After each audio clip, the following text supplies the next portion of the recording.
you guys hear me? Hi, Nekura! Patty! Yoshi, Hex! I know, I said I lied, Hex, I'm sorry. Today's not ASMR. But later in the week, it's gonna be ASMR. Hi, Flo! Flo, what are you talking about? It's who? Hi, Pot! Welcome! Welcome back to DDoS. Hi, Solomon. Hi, NJ. How are you? Elric, what are you talking about? Hi, Akali. Welcome. Welcome, everybody. Oh. What are you guys talking about? What are you talking about, Hex? I really don't know. Welcome, welcome, everybody. What do you mean, what are you looking at? I don't know what you guys are talking about. Oops, that was turned off.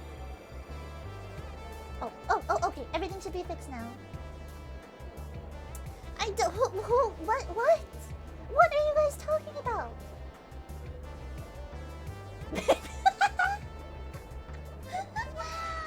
Wow! What do you mean? There's only one person at the bar tonight with me. What the hell are you guys talking about? I have no clue what you guys are talking about. Elder God? What?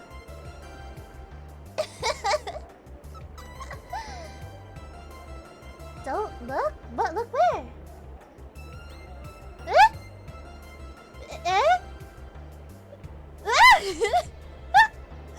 Hello. Hello. Whoa! There's a pile of dicks in my bar. Pile of dicks. Excuse me? Pardon me? So to be fair, that's usually a Saturday night for you, isn't it? What? Who are you? What are you doing in my bar? Who's been drawing dicks at my bar? What are you talking about? Who's been drawing dicks? I think, to be fair, do you clean the bathrms around here? Is this a solo operation? This bar is completely sanitary. All up to code, I promise. Yeah, sure, right. So that's not a spilled drink, and... Yeah, what are you talking about? I don't want the Is that... Oh, that's a different bodily fluid than what's supposed to be in the toilet. Anyway. Yeah, my mods are in charge of cleaning the bathroom, actually. If it's a bad job, no wonder nothing gets done. Yeah, exactly. Welcome, everybody. Hi, can we have a shout out for Flo? Nekura. Hi, Nekura. Welcome back. Hi, Elric. Hi, Yoshi. Kaseki, can we have a shout out for Kaseki? Sorry, I'm just doing my rounds, you strange eldritch being. Yeah. Anyway, I do have a name, but you can't pronounce it, even if you are a being somewhat more elevated than a human being, I suppose, due to but still inheriting the flaws. Look, it's a philosophical thing as well as an evolutionary thing. I see. Mark, get the fuck out of here! Nobody cares! Mark, can we have a shout out for Palm and Float, please? Palm, I don't know. I think my interdimensional portal got left open by some mod. I'm not gonna name any mod, but by some name mod. them. Dude, shame them. No. We don't shame this bar unless people want it. I mean, I'll shame them about their drink choices, obviously. Fair enough.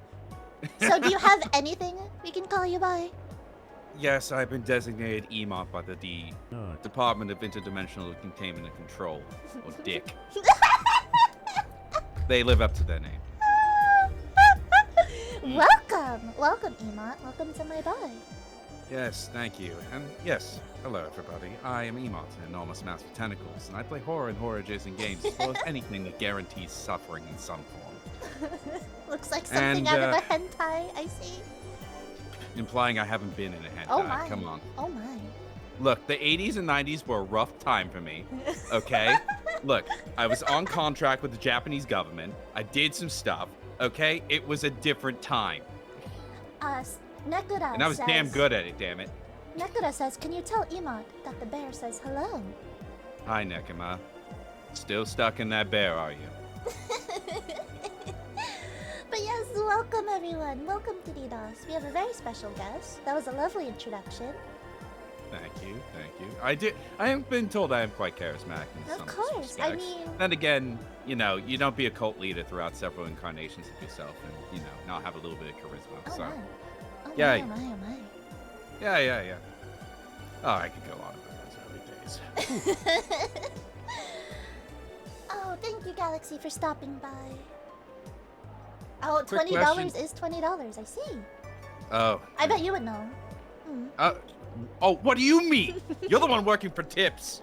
Literally and figuratively. Heyo. Anyway, quick question. Does he mean play bad games like Hunt Down the Freeman if he plays anything that guarantees suffering? Oh, yes. Oh.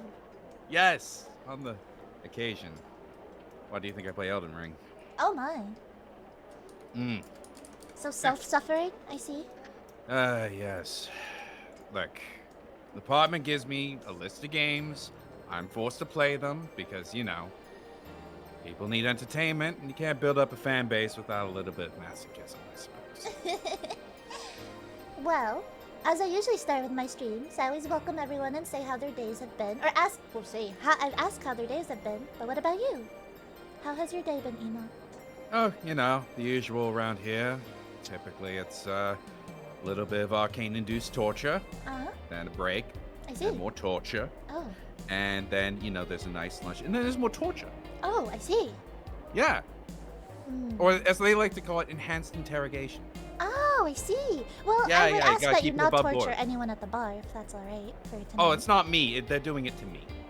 Oh, they're doing it to I'm under you. lock see. I'm under I lock see, and key. I see, This is just a projection. I see. So unfortunately, I can't drink anything right now. You're gonna have to drink for both of us, and I feed off of your alcohol consumption. I feed off of human and sentient derived emotion. That's what happens. Does that work for androids? Exactly. I'm not Considering exactly... you have, Okay. considering you have a spark of sentience in you, yeah, that'll work.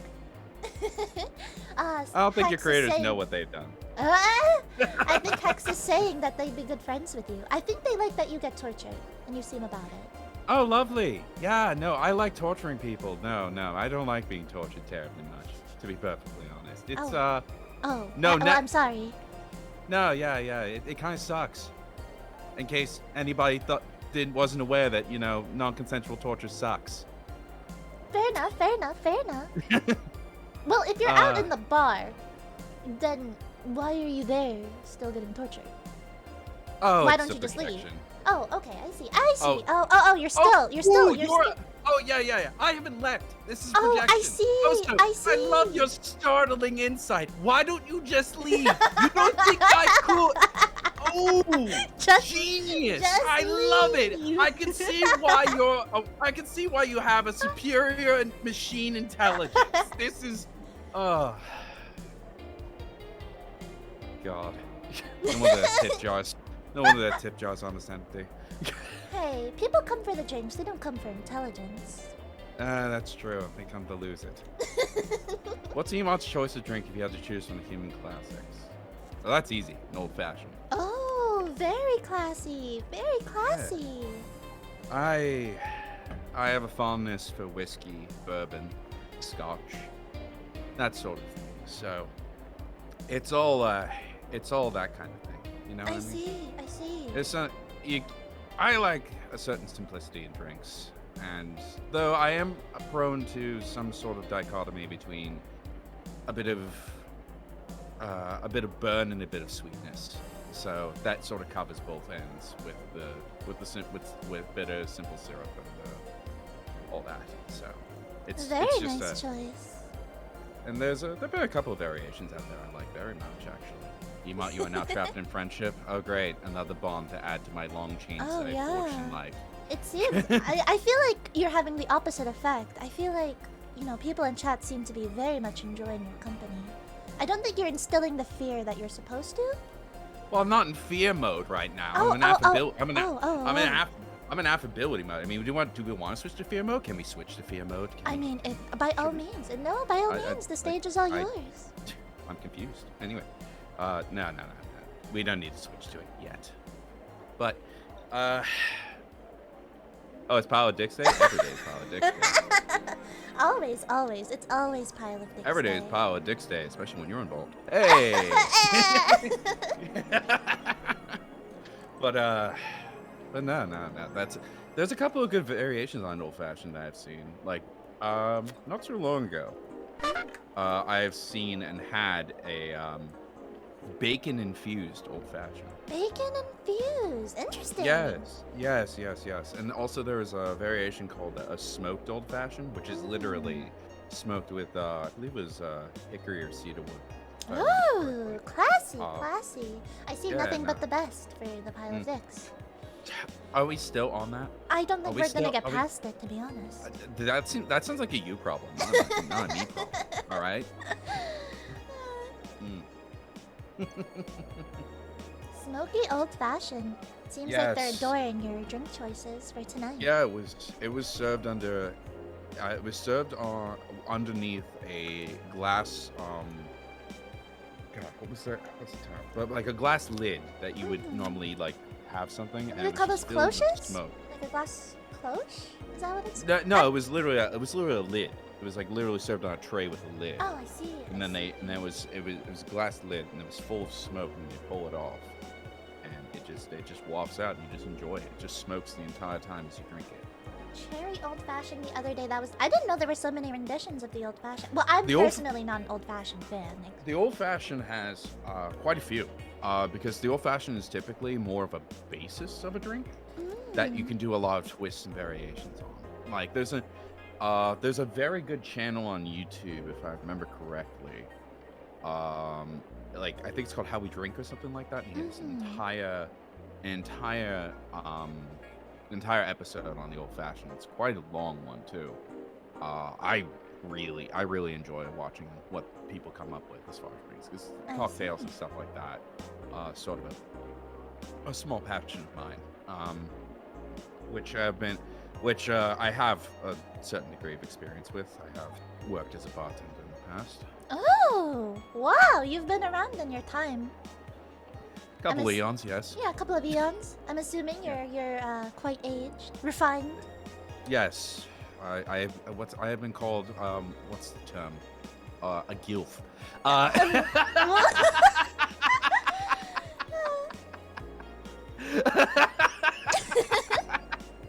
But no, I have been around a little bit. I've worn many human guys in my time, and some of them have been behind the bar. Is that what's inside the projection? There does seem to be a human face lurking out. We don't talk about the head. Nikki. Oh, do we not? I'm sorry. We don't talk about the head, Nikki. I'm sorry. Good. I didn't know it was such a sensitive topic. You catch on about that. You catch on about that more faster than most. Alright, let's see. For E.M.O.T and Mickey, worst experience as a hospitality worker or as a customer? What do you got for me, E.M.O.T? Oh, God, there's too many. Hi, can we have a quick shout out for Bam? Sorry, before you get to your story. No. You're all good. There are far too many of those. I think it has to be. I was working back of house at a bar and restaurant one time. It was before I got moved up to the bar. I see. And I was working back of house on the line and on dish and bar back, basically. It was a fill roll, effectively. And the thing was, every like Wednesday night they had a karaoke night. And the thing about that is, no matter how loud it gets in the kitchen, the sound system is loud enough that we can hear everything that is being sung at the time. I see. So it was another Wednesday night, another karaoke night, and we're all, huddled in. Tickets are lining up and everything. We're doing our job, and some guy comes up to sing, and this is by far the worst singer I have ever heard in my life. And it was this guy, who we will always and forever call Disturbed Guy, because he proceeded to sing 6 Disturbed songs. Oh. In the most out of key way possible. And he was owning it. This was like William Hung came into the restaurant and just sat on the jukebox, basically, effectively a jukebox, doing the greatest hits that nobody asked for. Hi, Luminous. How are you? Anyways. And we were all trapped back there. Listening? We were all listening to because at least like the guys who are working the floor can duck out for a smoke or something like that. Yeah. Meanwhile, we're all in the back losing it. Just like cats in a dumpster. Like just trying to escape from whatever hell's going out front. And he did do the sound of silence cover, Elric. He did. No, this is not how I was born. Is this your origin story? Absolutely not. You were once a normal human, and then that bad singing converted you. Oh, please, if only it were so simple.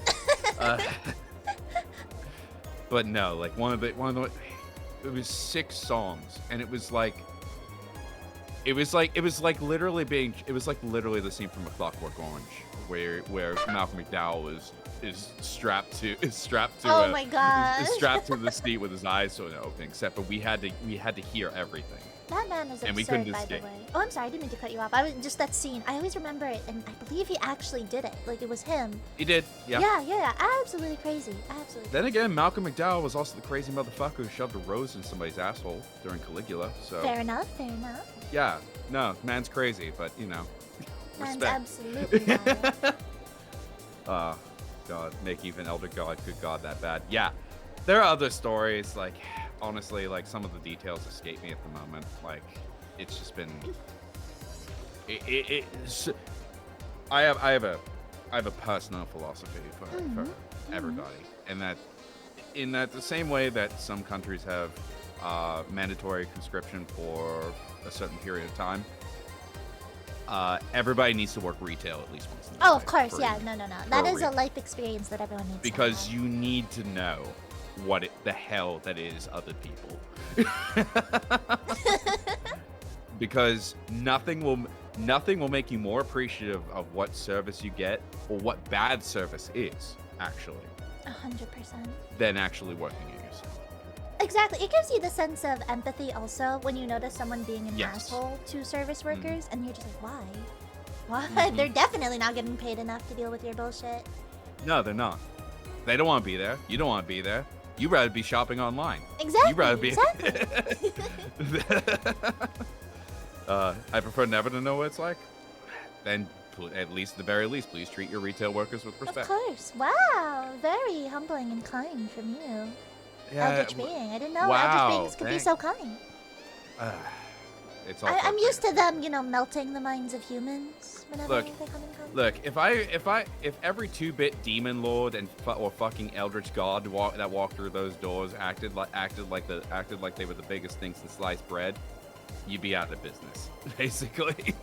Like they wouldn't pay for their drinks. You can catch more flies with honey than vinegar after all. Fair enough. Pile of kindness.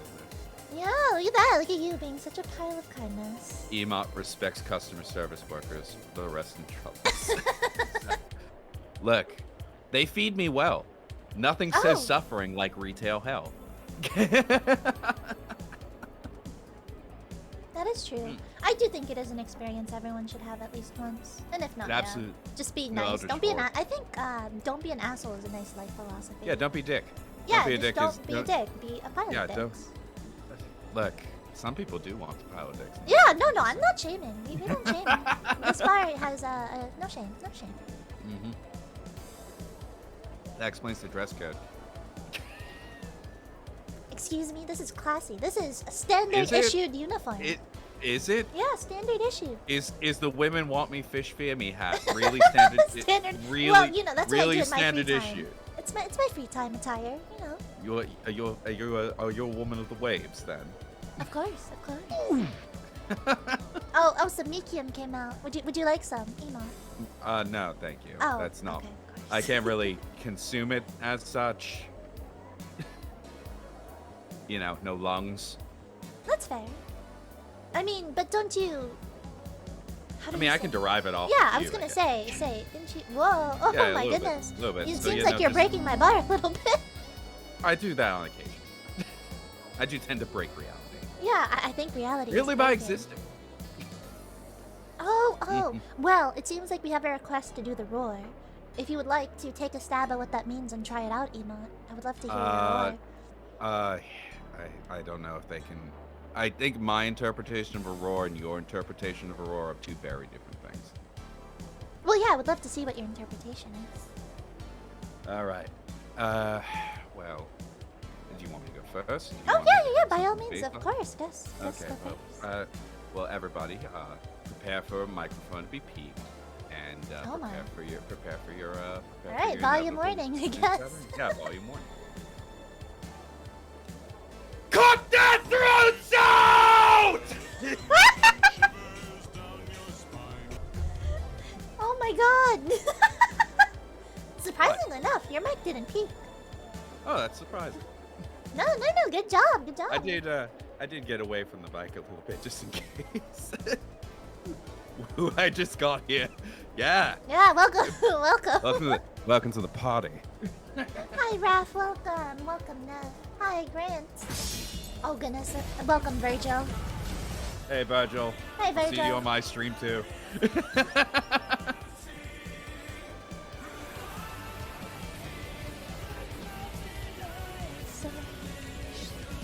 Welcome, Moonbeam. Hello.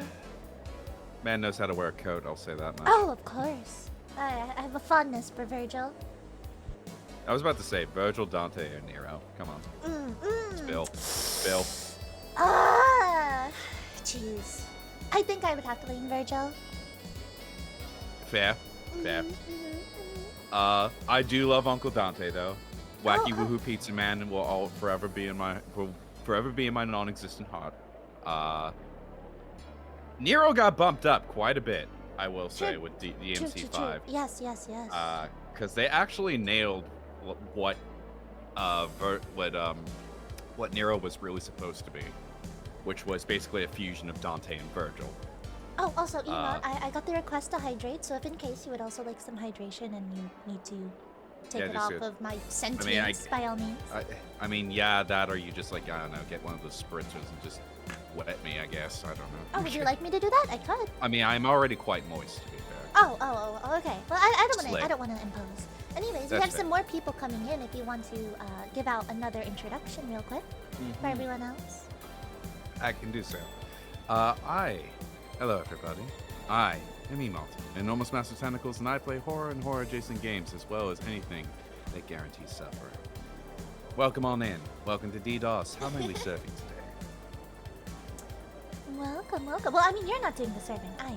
I know. But I I'm just appreciate. I'm you know, assuming those you know, tentacles could be useful. Yeah. Lots I of- mean, yeah. As long as I'm properly compensated, I'm like.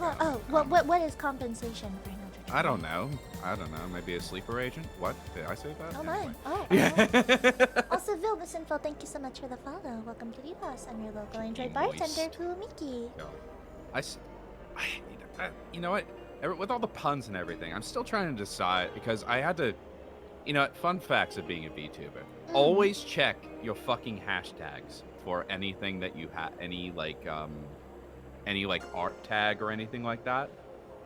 Because Did you have an mine, experience with this? I have to redo mine Really? because apparently, like, no, like it's nothing bad. It's just weird.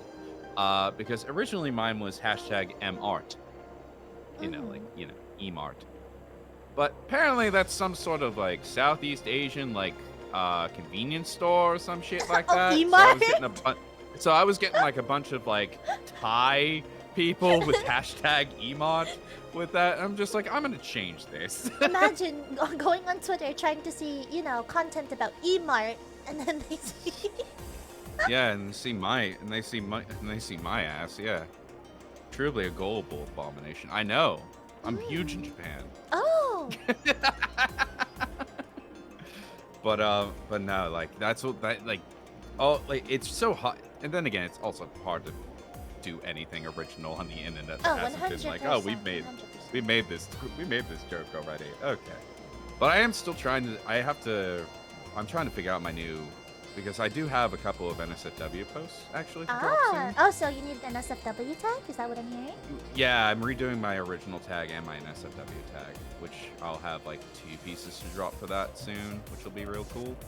But like I'm torn between like two.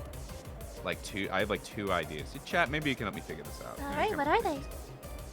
One is emotica. Emotica, I see. Like erotica. Yes.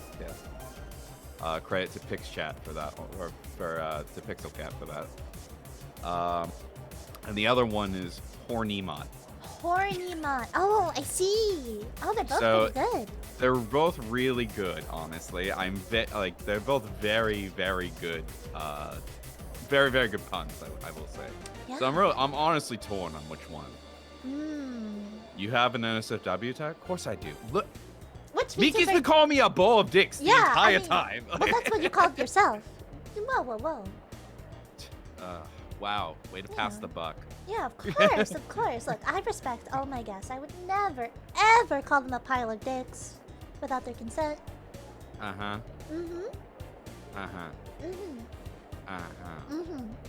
Whatever.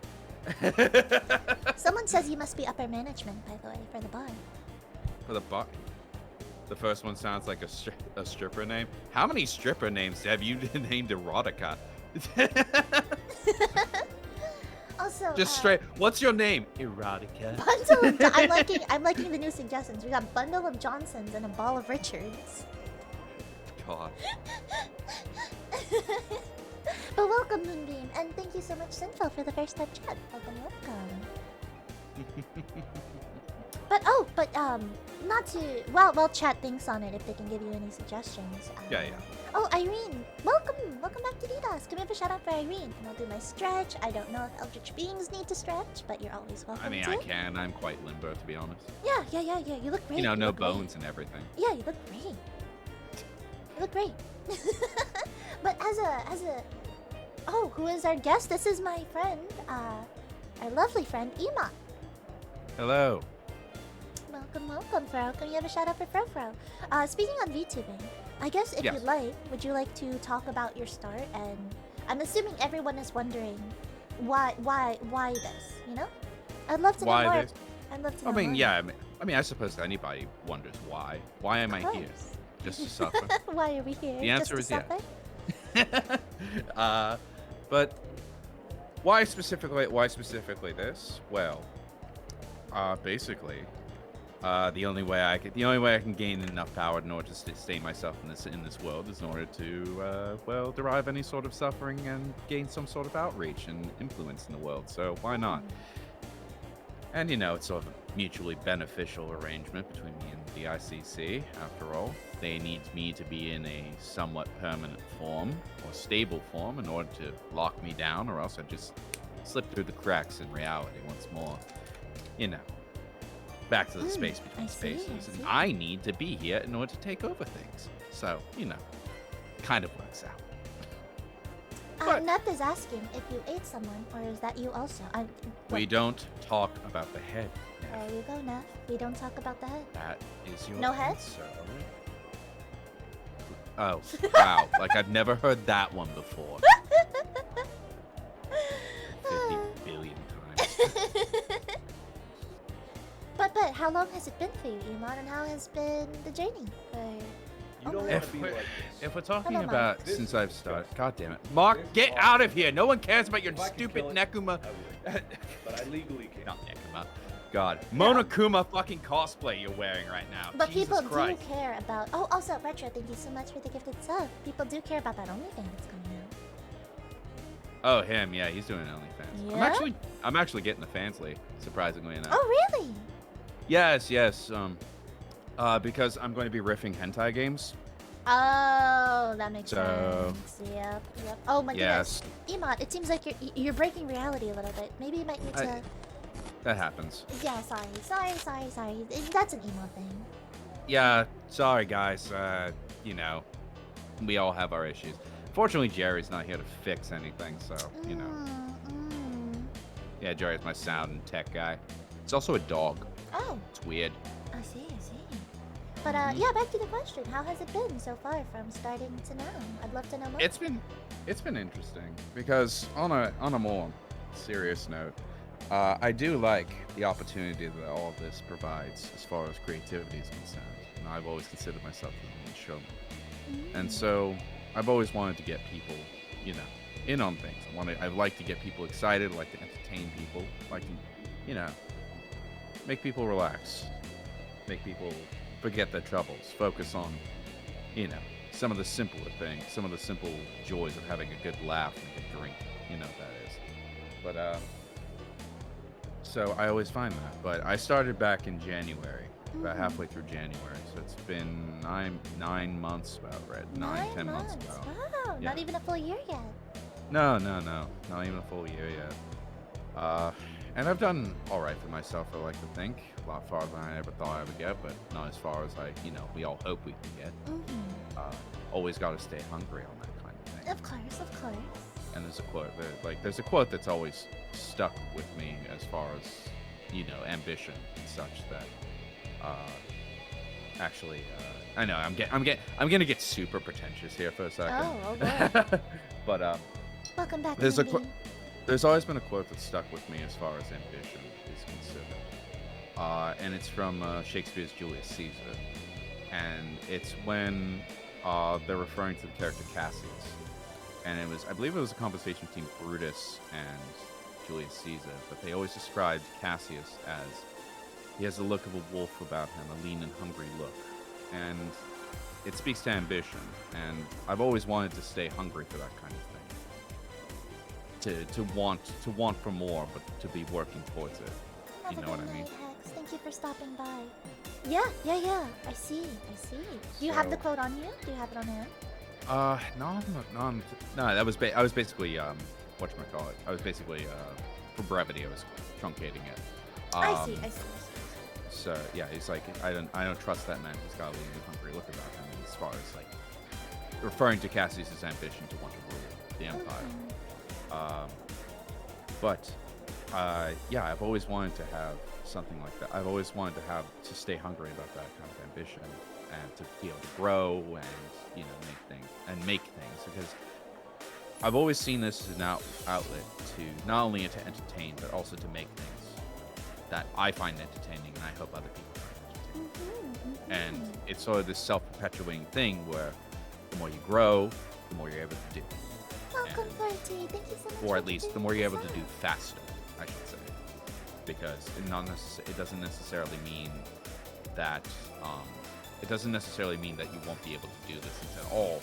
Just not as soon as you might want. It is E.M.O.T. But there are, of course, some things that you cannot do in reach a certain point.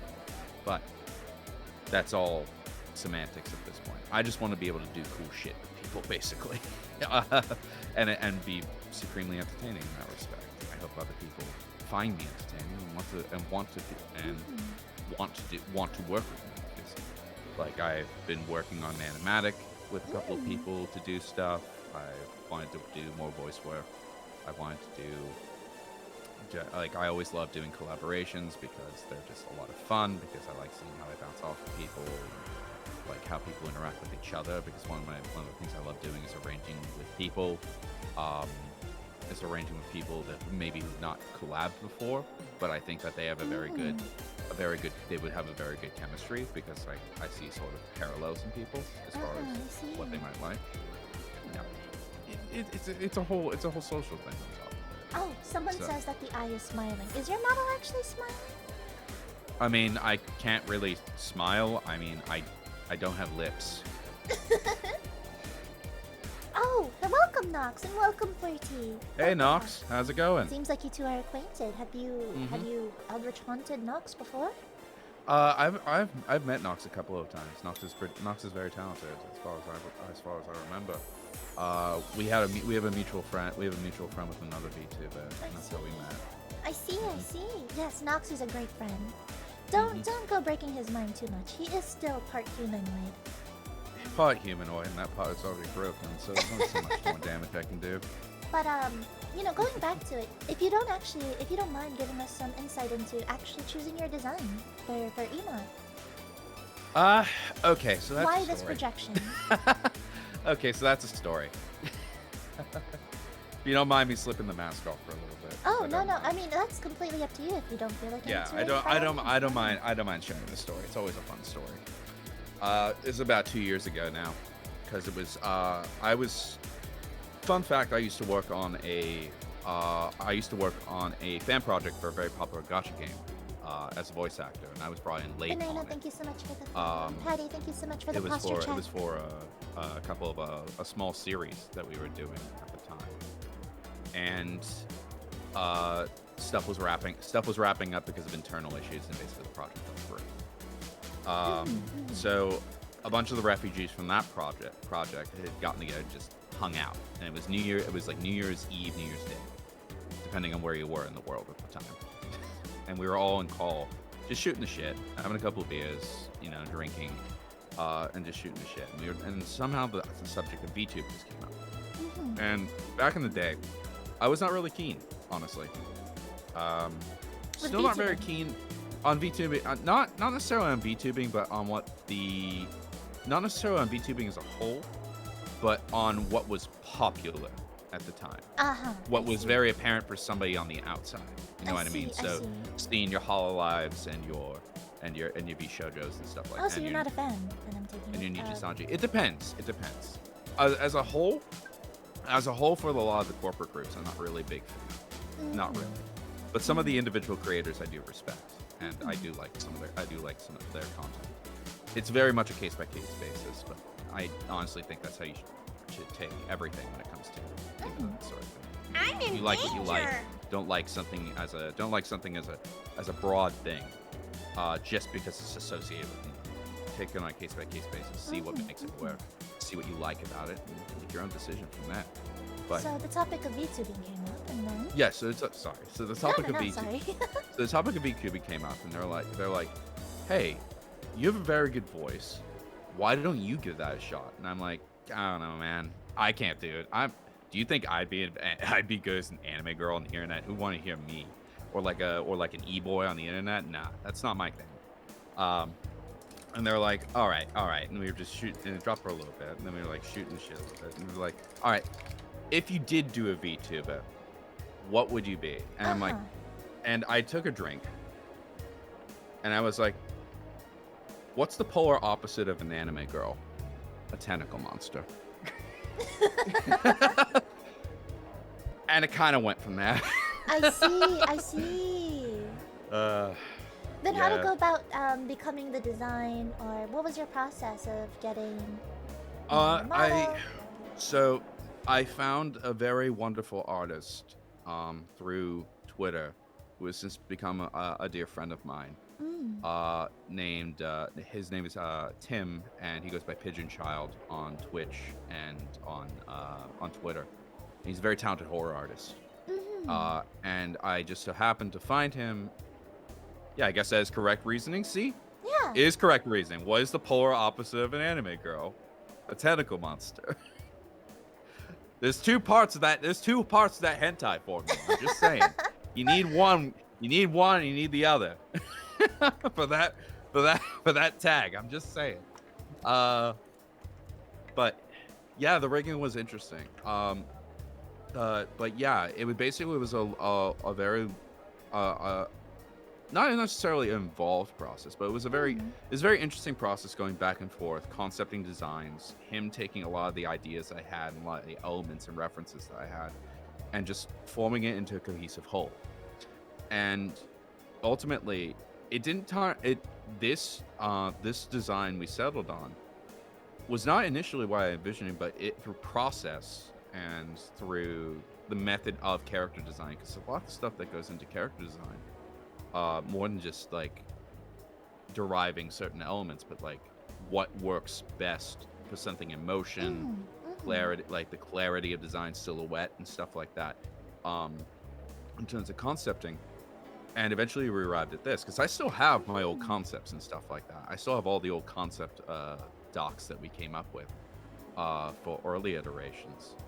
So what were some of your references, if you don't mind me asking? Some of the references, let's see. I mean, a lot of people have pointed out, like, initially, this, believe it or not, Cacodemons was not one of them from Doom. From Doom was not one of them. Wow, really? It was not. It wound up that way, just because of it. Because I believe Tim took a little bit of influence from that, because the silhouette is one of the strengths of Doom. One of the strengths of Doom's design is its enemy design, because all of them have very easily discernible silhouettes, and they're all very different.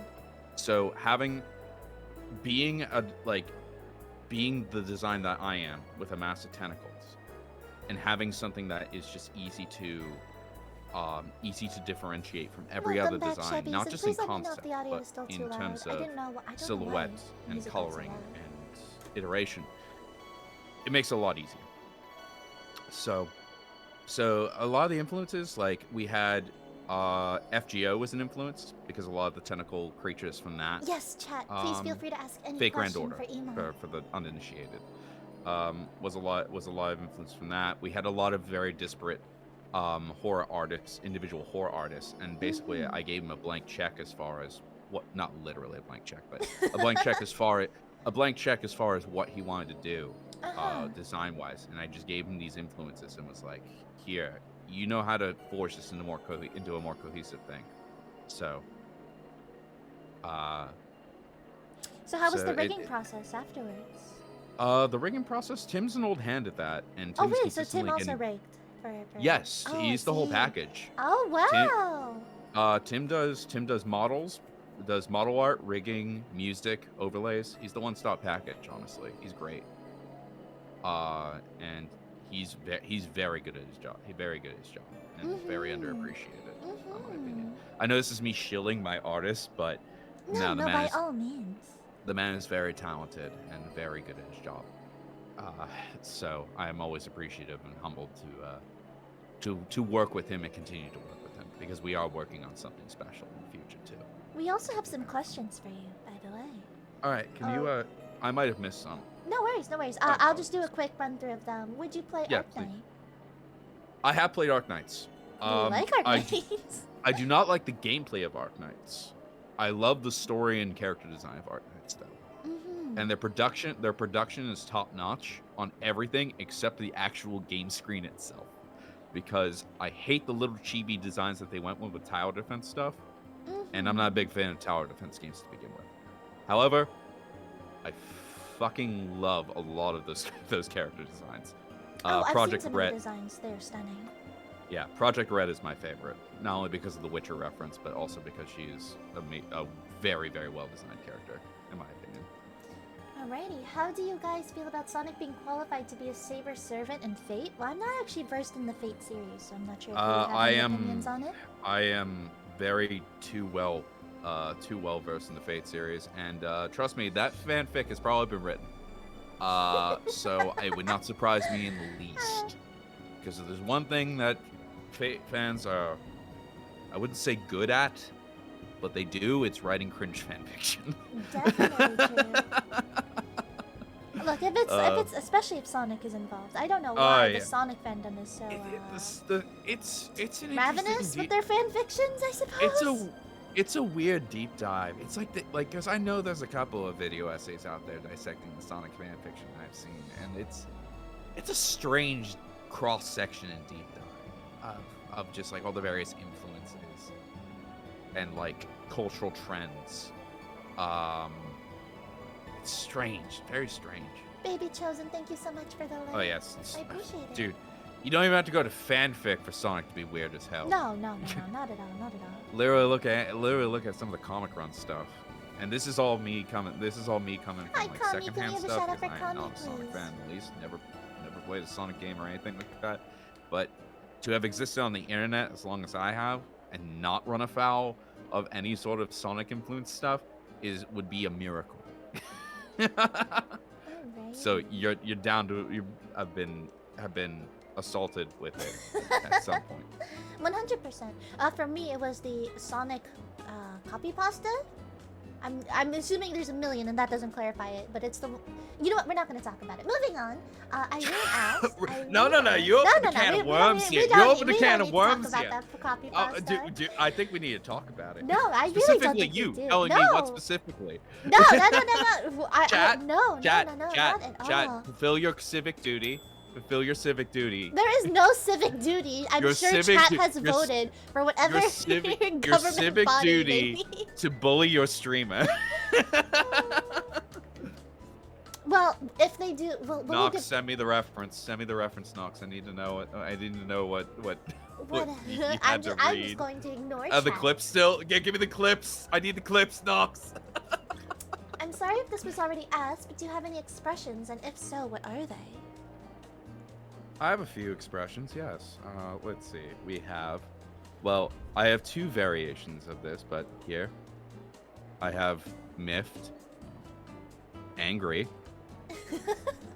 Let's see. What else do we have? Oh, yes. A little bit of crying. Yes, a little bit. I can cry. Even I weep on occasion. Even an eldritch god needs to weep.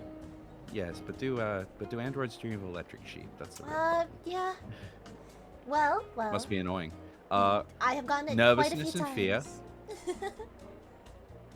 times. fear. Boonie hat.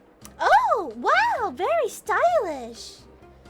Yes, boonie hat. Yes, this is whenever I read visual novels. Because I go to Vietnam. Oh, I see. Wow. And then we go. Yes. Oh. And that's all we have for now. More in the works. Well. Not until we introduce somebody else to the bar. Oh, great. That is all up to you whenever you would like to introduce them, E.M.O.T. But yes, I'll continue on to the next question. Asked you in the past, but how'd you come up with your lore, especially stuff like DICC and other parts of your lore? Dick. Well, that's a whole thing. Well, obviously, a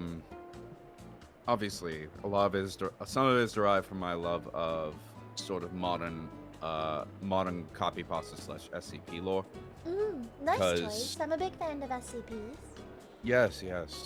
I'm a big fan of a lot of the early / first thousand stuff, basically, because like SCP, like everything that has gone that goes open source as far as influence is concerned, for a lot of projects, because it falls to the same sort of problem that original Lovecraft lore does, because Lovecraft is also open source as far as a basis or mythology or what have you. It's that the strength is anyone can write Lovecraft lore and anybody can write SCP lore. The problem is anybody can write Lovecraft lore and anybody can write SCP lore. And there's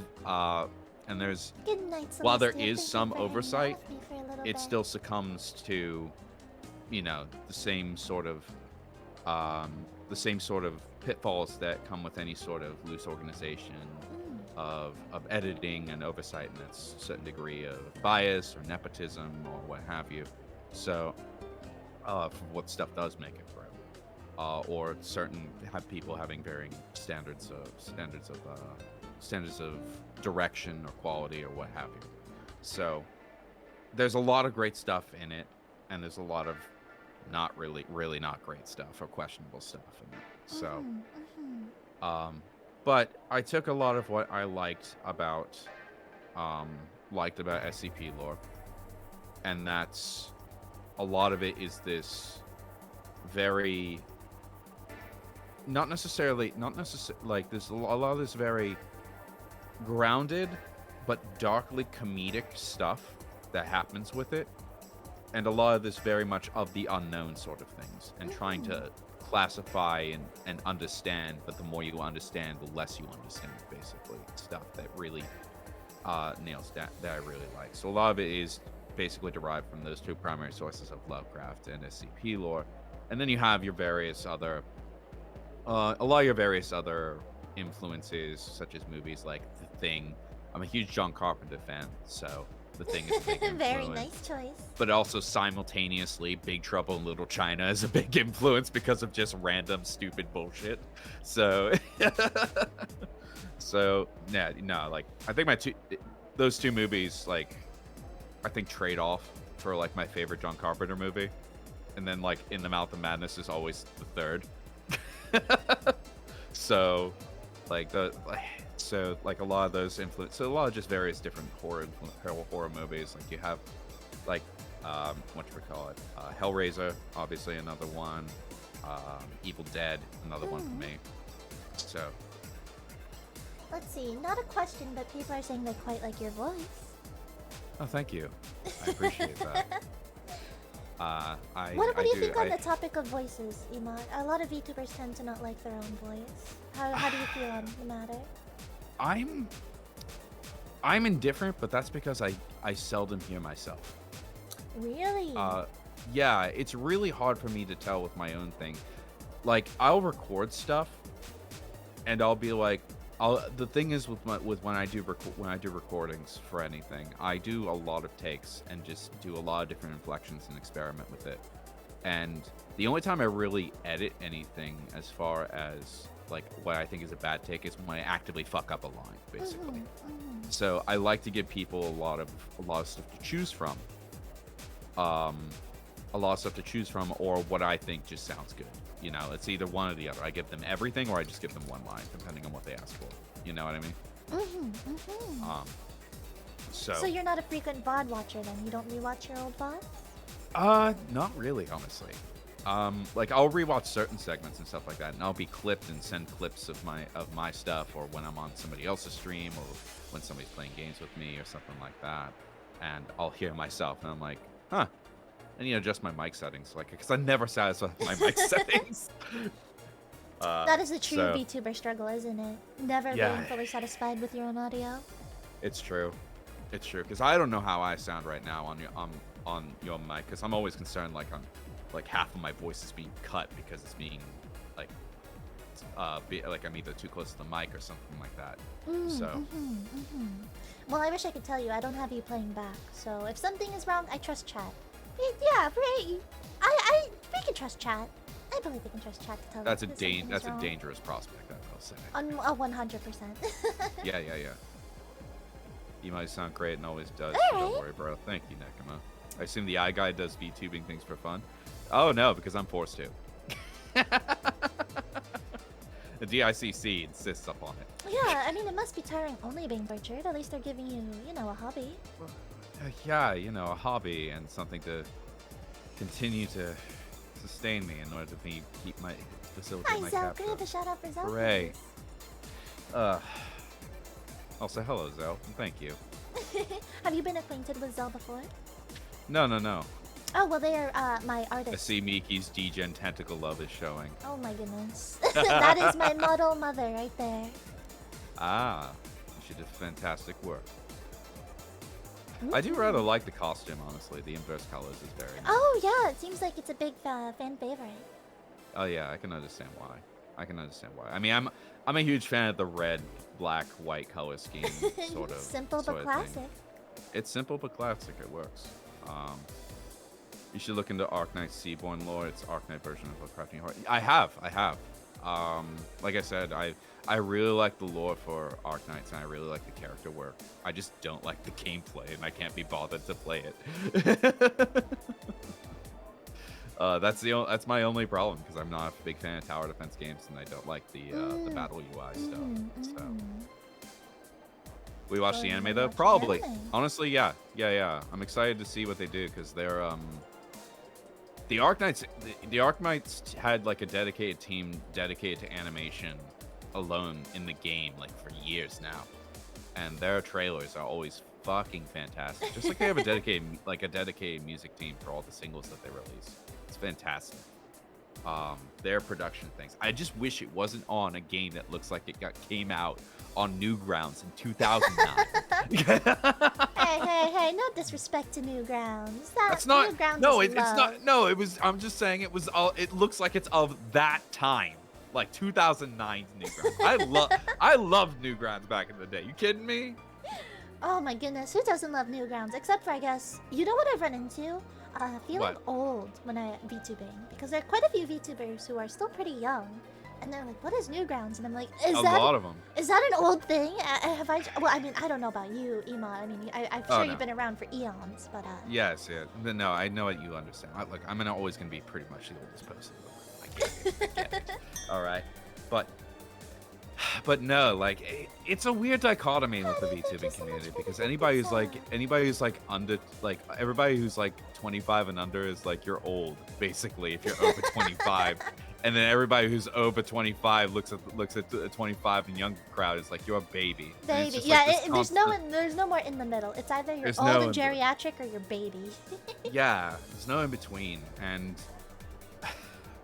I'm definitely on the geriatric side, even though I have no bones. Well, again, you are quite a few eons old, from what I'm picking up.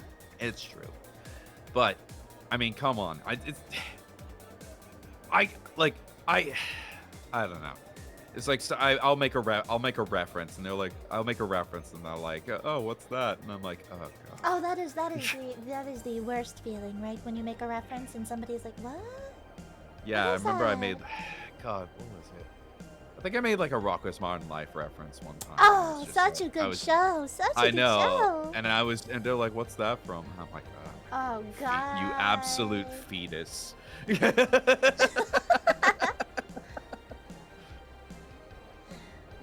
Kaito is asking, what is that? Would you like to do your intro, brief intro again, E.M.O.T? Yes, I will. Hello, everybody, supplicants, future, current, and past. I am E.M.O.T, an enormous mass of tentacles, and I play horror and horror-adjacent games as well as anything that guarantees suffering in some shape or form. Welcome on in. Retro, thank you so much for the lurk. So, E.M.O.T, let's see. What do you think has been your best moment since VTubing? I would love to know, especially since you're... I don't want to say like a non-standard model. Your model is definitely very unique. I am. No, you don't need to sugarcoat it. I'm not your standard. You know. You're not a pretty anime person. No, I'm not pretty. I'm not an anime fuckboy. I'm aware of that. Like, no, like, yeah, I'm not a standard design. Like, even with like the more non-humanoid crowd, like I'm not There's really still a lot. standard There's guy. still a lot of There's only- humanoid elements with the non-humanoid crowds. Yeah. And there's only like one other VTuber that I know of that has something like vaguely similar to me. Lubar? Yeah, Lubar. But Lubar also is very different than me in terms, like, I lean a lot more into the horror. He looks like, this isn't an indictment or anything like that. Like, No, he no, looks no. a little bit more like cartoony. And his animation reminds me a lot of like Blizzard animation, like that very exaggerated. Certain design elements reminds me of very exaggerated cartoony style. In terms of Lubar's design, and that's absolutely not an indictment. It Oh, definitely no, works. no, for no. him. It definitely Lubar works is for him. quite adorable. And he has his niche, and he's definitely, and he has his niche, and I'm very much a different, very much a different sort of beast. All things considered. Flying Spaghetti Monster is real. Please, that bastard owes me royalties. Anyway, I see you're not a E.M.O.T. fan. E.M.O.T. You're not a Not fan of the E.M.O.T. flying spaghetti monster. No, I inspired him. Oh, I see. Yeah. Like, I mean, there's references to me throughout your history. Come on. You ever hear the Dream of the Fisherman's Wife? All me. Just saying. Swear to God, Hokusai owes me for that one. But oh yeah, the question being, what has been your proudest moment since VTubing? What has been the highlight or highlights? I don't know really, honestly. Like, it's hard to say because it's honestly a lot of it's a blur because it's been on the whole pretty well a good experience. But like, as far as like me, like stuff that stands out for me, like I do really, like, honestly, I just like meeting people. Anytime I'm able to collab with people, that's a really good time. As far as like a solo experience, like I really loved playing Ultra Kill on stream. That was a hell of a time. Because like at the time, because I got really into that game.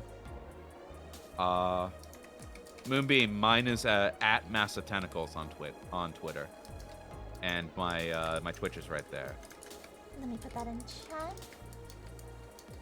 Those were good streams. Yeah, I know. Oops, I that's think a bug. that was Mass Tentacles. Yeah. No, when I played Ultra Kill, that was a really fun stream because it was me solo, and it was basically my chat doing things, and then me and my chat being, because I got really into that. When I get really into a game, I get really excitable, especially on something that Well, that's is what as people love hype as seeing. Ultra Kill. Yeah, exactly.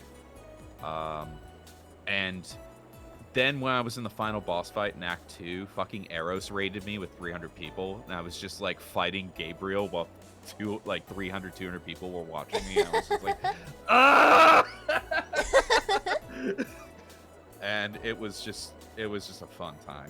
It was just a really fun time. It was a really good night, a really fun time, and there's a couple of experiences like that throughout the VTubing thing.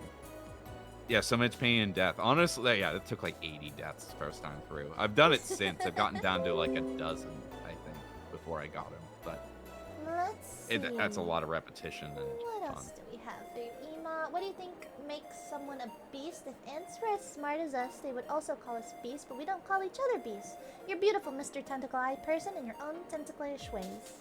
Well, thank you. I really appreciate that. What you're telling me is that you're getting rusty, Eldritch Horde? No, I'm not telling you I'm getting rusty. I'm telling you it's my first time through Ultra Kill. That's why. Or perhaps you're just getting rusty. Oh, I don't want to hear that from the literal rust bucket. Hey, there's no rust on me, ever. On the outside. I take care of myself. Uh-huh. I'm rust-free. Uh-huh. Sure. What's the crown for? That is a good question. A sign of my sovereignty over all of suffering. Oh. I am called. One of my titles is the Sovereign of Suffering. Oh, I see. Yeah. How did you earn that title? I gave it to myself. Oh, okay. Well. It's sort of one of those intrinsic things in the universe, you know. Yeah, you know. I can't actually be killed. I can die, but I can't be killed. Well, I mean, you're only a projection right now, right? This is how you're speaking Yes, to but us I'm in our talking butt? about even. No, I'm even talking about when I'm, in a physical form. Oh. Yeah, as long as there's mortal suffering in the universe, I will always exist. Are you a god of suffering? I mean, you can call me a god. I have been called as such. Oh no. People die when they are killed. People Shiro told me die that, when and I they're believe. killed. Look, Shiro, I mean, it says a lot of stupid things, so. You see, it's actually a painted Burger King crown. Have it your way. They told me I could have it in my way, and I think did. that is my new headcanon for you now. It's actually just a painted Burger King crown. Oh, quite good. Why you gotta do this to me, Matthew? Why you gotta do this? Forty says, I just realized you have a face in your mouth. We don't talk about the head. Yeah, unfortunately, we don't talk about the head.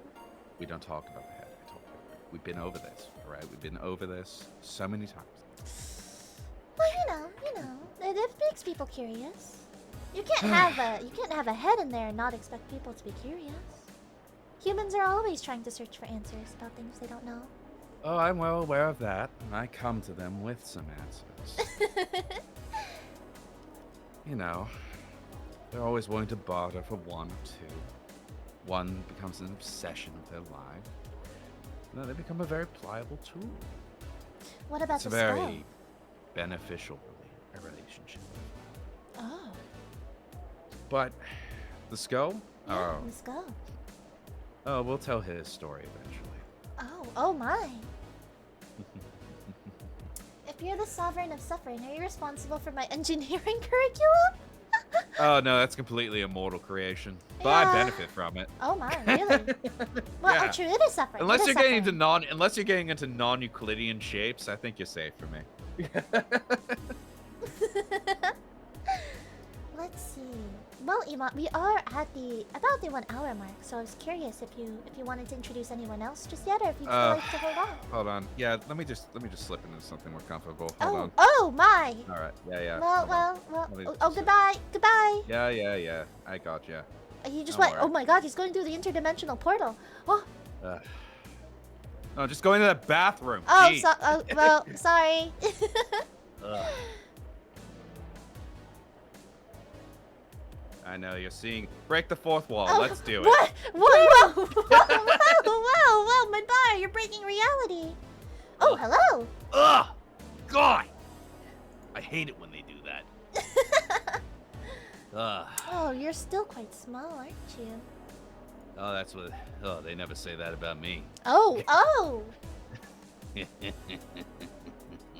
Well, you could walk up a little bit more, closer to the camera. Yeah, I'm good. Let's see. There we go. I think that's very about nice. right. Welcome. All right. Who's this? What are you talking about? It's me. Fair enough. So you're still But, going by E.M.O.T? No. We got a different designation. Technically, I'm designated Entity 034B as opposed to A, like that fucker. Yeah, you call me Tome. Tone. Teenage Omnipotent Magical Entity. Welcome, It's also E.M.O.T Tone. backwards. It's also E.M.O.T backwards for anybody slow. Femot. You call me female, I will personally gut you, Nox. I don't think that's a serious threat coming from someone so small. Oh, no, it is. Oh my gosh. Oh my god, the giant hentai monster turned into an anime girl. Better get the gutting then? Good, I'll get my chainsaw. I like it minced. Alrighty, Matt. Shut up. Oh, sorry, Tome. Yeah. Show us what Yes. you can do, Tome. Oh, well, hold on. Let me just settle in for a bit. Okay. Yeah, no let's- mind. Mind if I grab something? Yeah, by all this- means. Would you like anything? Is this open bar? Of course. Sweet. I might All need right, to I'll make it. ID you, though. I am literally aeons old. What the fuck are you talking about? Ugh. Besides, you think this thing has pockets? Look at me, I'm wearing a half skirt. Fair. You know, I'll take your word on it. Oh, good. Yeah. Are you a narc? There we go. Oh, crap. I'm leaking. Oh Fuck. God. Oh, are you okay? Is everything No, okay over there, Tome? just give me a sec. Get back in there. Fuck it. I mean, if Just you're more ignore it. Just comfortable this way, Just ignore it. by all means. Just ignore it. There we go. All right. Good. Finally, I can relax a little bit.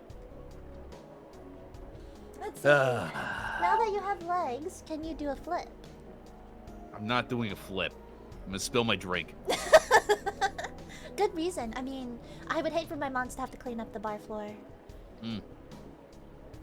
Hey, Sugar, what's up? How's it Hi, going? Sugar. Welcome, Sugar. Give Not me doing shout a out for flip. Sugar. Fuck you. Not doing a damn flip. Look, they ask you to do flips all the time. I don't get this. Oh, they have. I think that's a human thing. Yeah, I don't I'm pretty know. sure that's a human thing. I've only asked people to do flips a couple times, but only for comedic effect. Let's see. What's wrong with half skirts? I've got 2 of them. I What am. is wrong with half skirts? Doesn't that mean you just have a whole skirt then Yeah, at I that was gonna point? say, isn't that a whole skirt? Do a flip for a Scooby snack? What do you think I am? Some basic bitch? Fuck Oh, you, not. my. I don't know, Tom. It seems like the people are demanding that you do a flip. You think I know how to do a flip? I'm drunk.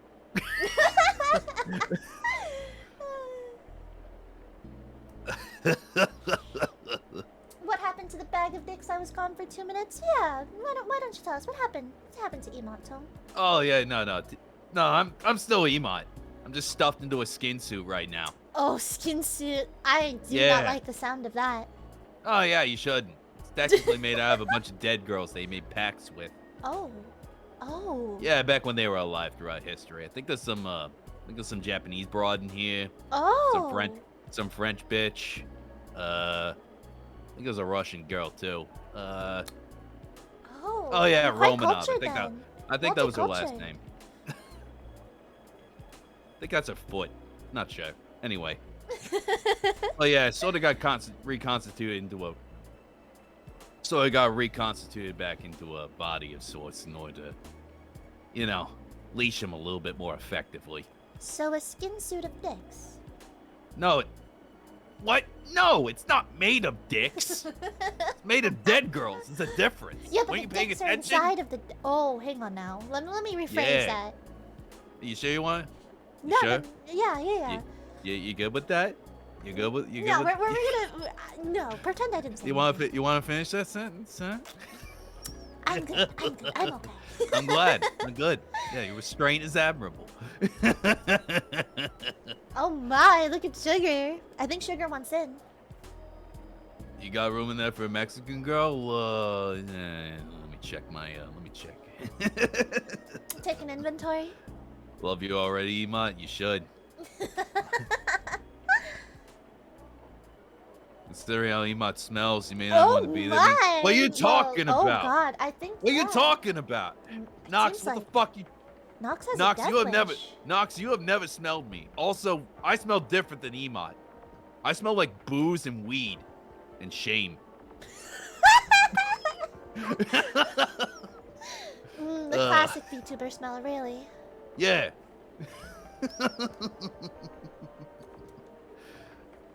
That sound like stink. No, you. This is Tom against the chat. I see it. It's taking a whole new turn. That's what happens. My natural combativeness comes out. I see. Uh-oh, I see. stinky. Maybe one too many drinks after all. I can quit whenever I want to. All right, let's do this. Tom, what was the inspiration for bringing this one to life? So the whole goal, honestly, if I may break the fourth wall once again. Of course.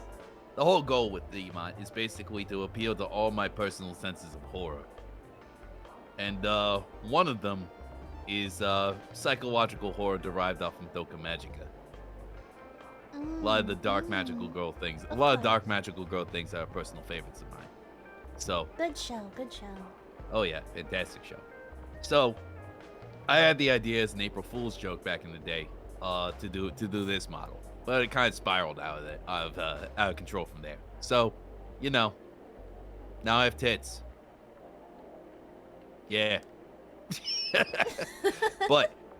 No, the goal with the E.M.O.T. is basically to have something derived off of what I like in horror, a model for everything that I like off of horror. So, one tentacle monster, they're all tentacle related, obviously, but there are plans for stuff in the future as well. But this was the first one to go off the ground, and it's honestly the funniest, and I enjoy doing this. So, it's kind of funny. Say, the tentacles are leaking out quite a bit.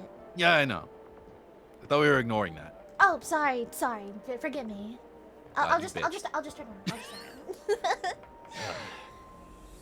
Look, no, look at it. Just look at it. You can poke it. Try to poke it if you want. If you don't mind. You want to poke it? You know what? Maybe not. Maybe not. You sure? Yeah, no. I'm sure? okay. Maybe Chat does though. I'll let Chat poke it in my stead. Also, someone says the midriff and cleavage look like a pointy dick. Well, you know, Mickey, you were pointing out before, I am full of dicks currently. Yeah, you are currently full of dicks. You know, that's just branding at that point. Oh, yeah. I like the consistency. Oh, yeah. Yeah. I am consistent like that. What can I say? It's like I like this drink. Did you go back to your original artist for her? No. This is somebody else. This is Avarisu / Iasomnia, as she goes by now. Yeah, she's a very talented artist and a very dear friend of mine as well. Who I first met because I really liked her art style and I thought she'd be a good fit for this. And she did a spectacular rendition, if I do say so myself.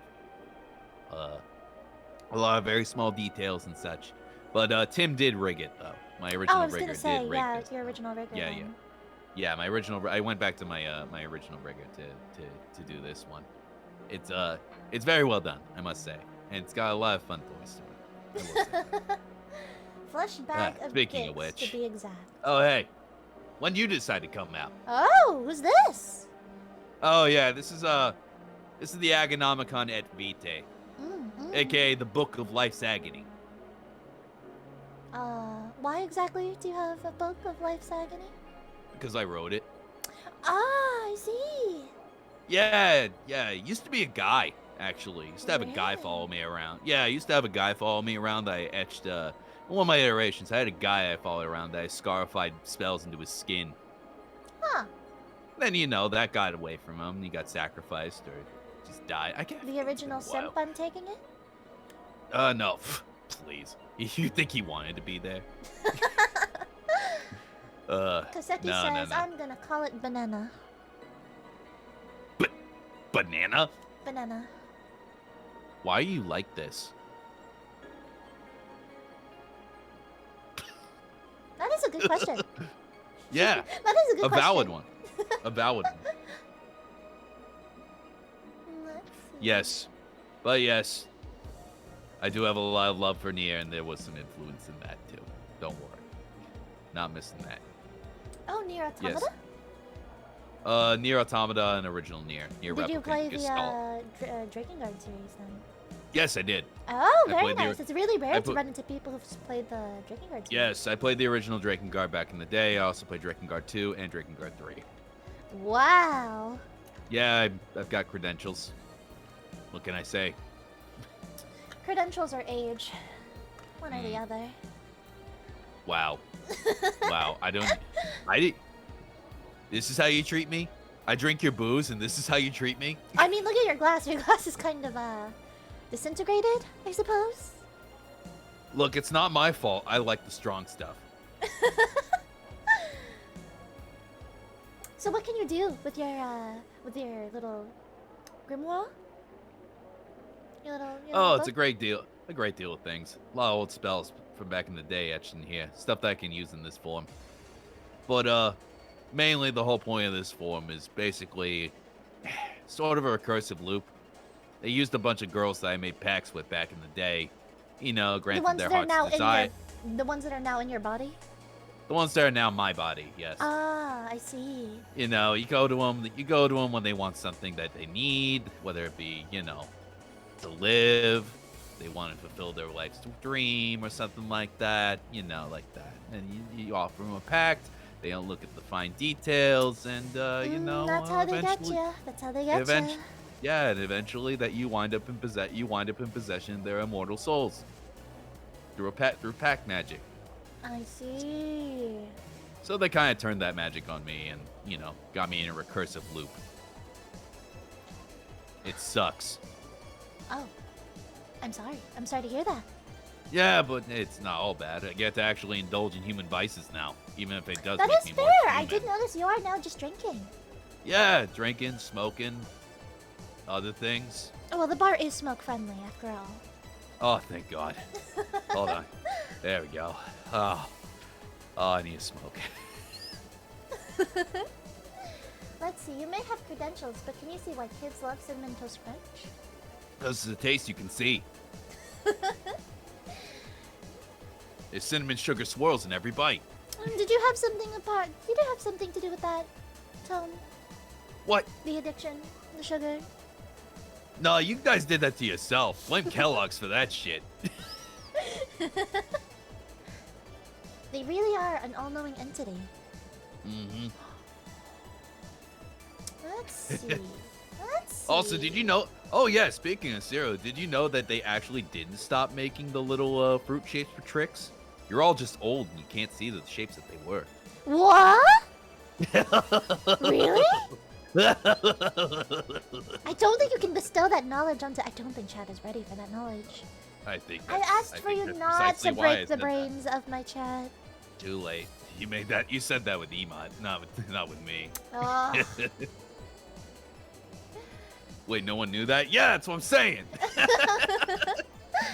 Y'all just can't see. Wake up, sheeple. Oh my God.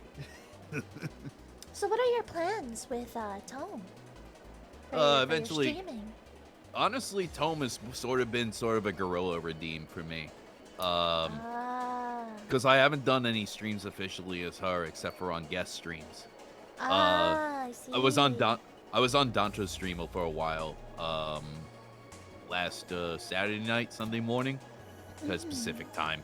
But and I was told from the outset. But anytime like I have like there's a secret redeem basically on my my channel where it's like I have a thing where it's like if you donate $10 for 10 minutes, like if you do 10 subs or $10, typically it's $10 because people not playing well with Twitch right now for good reasons. But if you donate like $10, I do a voice of your choice for 10 minutes on my stream. And it sort of got derived from that because somebody decided, hey, how much for Tome? And I'm like, yeah, $20. I mean, $20 so, is $20 after all. $20 is $20, so I just slip into the skin suit. Like once I teased it out. I actually teased it out on the Lara show, and people went over well with people. So you know, it all spiraled after that. So anybody, and I haven't really posted about it on Twitter. So it's sort of like a secret, if you know, you know, sort of thing. Right now. I see. Well, will she become a mainstay for the channel in the future? Eventually. I'm waiting for the animatic to debut first, which is still in process, unfortunately. Ooh, do you have an ETA for that animatic? Hopefully sometime next month or so. Just the problem, my edit is held up with a couple of things right now in the IRL, so unfortunately it's been having to be delayed. Otherwise, she would be out right now. And I plan on doing like half and half as far as streams are concerned. Like two is E.M.O.T, two is Tome. Just varying up the content a little bit, you know. So what kind of content changes will come with Tome, or is it going to be just the same stuff? And it's gonna be some stuff. Some stuff are gonna be just for Tome. Some stuff are gonna be just for E.M.O.T, depending on for comedic effect and stuff like that. Also, by the time Tome rolls out in full, I'll probably have the Fansly up and running. So the riffs and stuff like that, it's gonna be half and half, basically. There's gonna be a nice division in the content eventually. Do you have you released anything else about your future plans? You did mention that there were more down the line. Yeah, I haven't. Nothing that I can talk about right now. No worries. We did just wrap up the subathon because I did like a month-long subathon for September, but I was inconsistent the last 2 weeks due to some personal stuff. Unfortunately, so I missed like a good portion of quote-unquote September with the last 2 weeks. But I ran it for another 2 weeks, and I did get a couple more donations and stuff like that, and subs.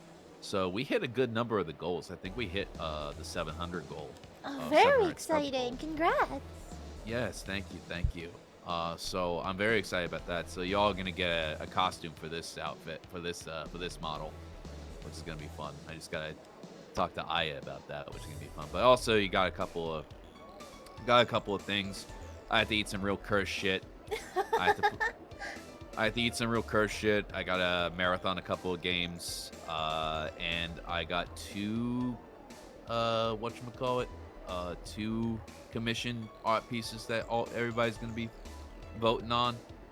One safe for work, one not safe for work, so that's gonna be fun. Classic. Define curse shit and marathon and games. What's on the docket for you?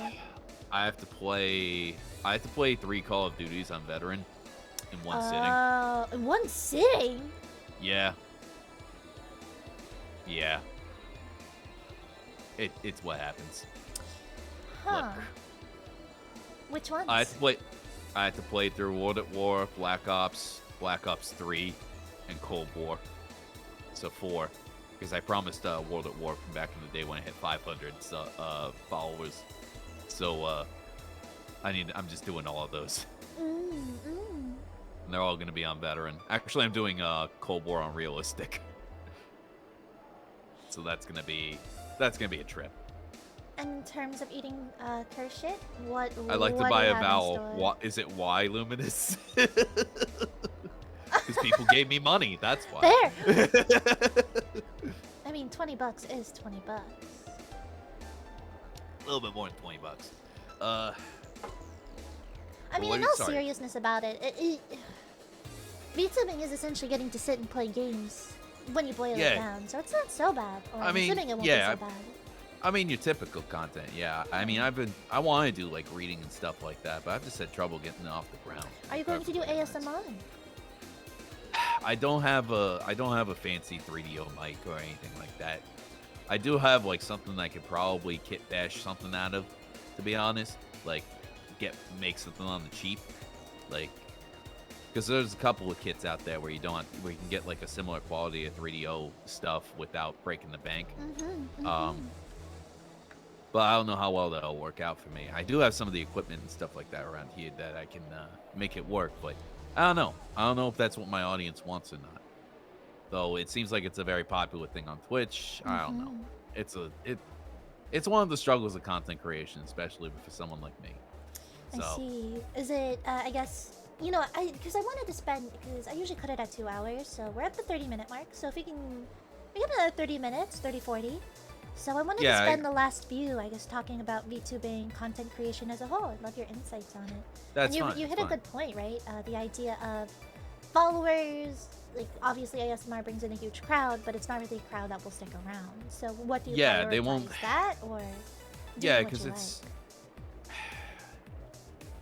I mean, I've always been personally. I got into this to do what the fuck I want. Exactly. Like that's always been the objective. I want people to like me for me, as far as what I do. You know what I mean? But there's always the underlying idea that growth comes with it. I think if a VTuber says they're not worried at least a little bit about growth, it might be. Nah, they're lying. They're lying. They're definitely lying. Everybody worries about it. Everybody worries about their analytics. Everybody worries about that like that. It's where they let it get to them, basically. I've been doing what I want, and I think I'd like to think I'm doing a decent job.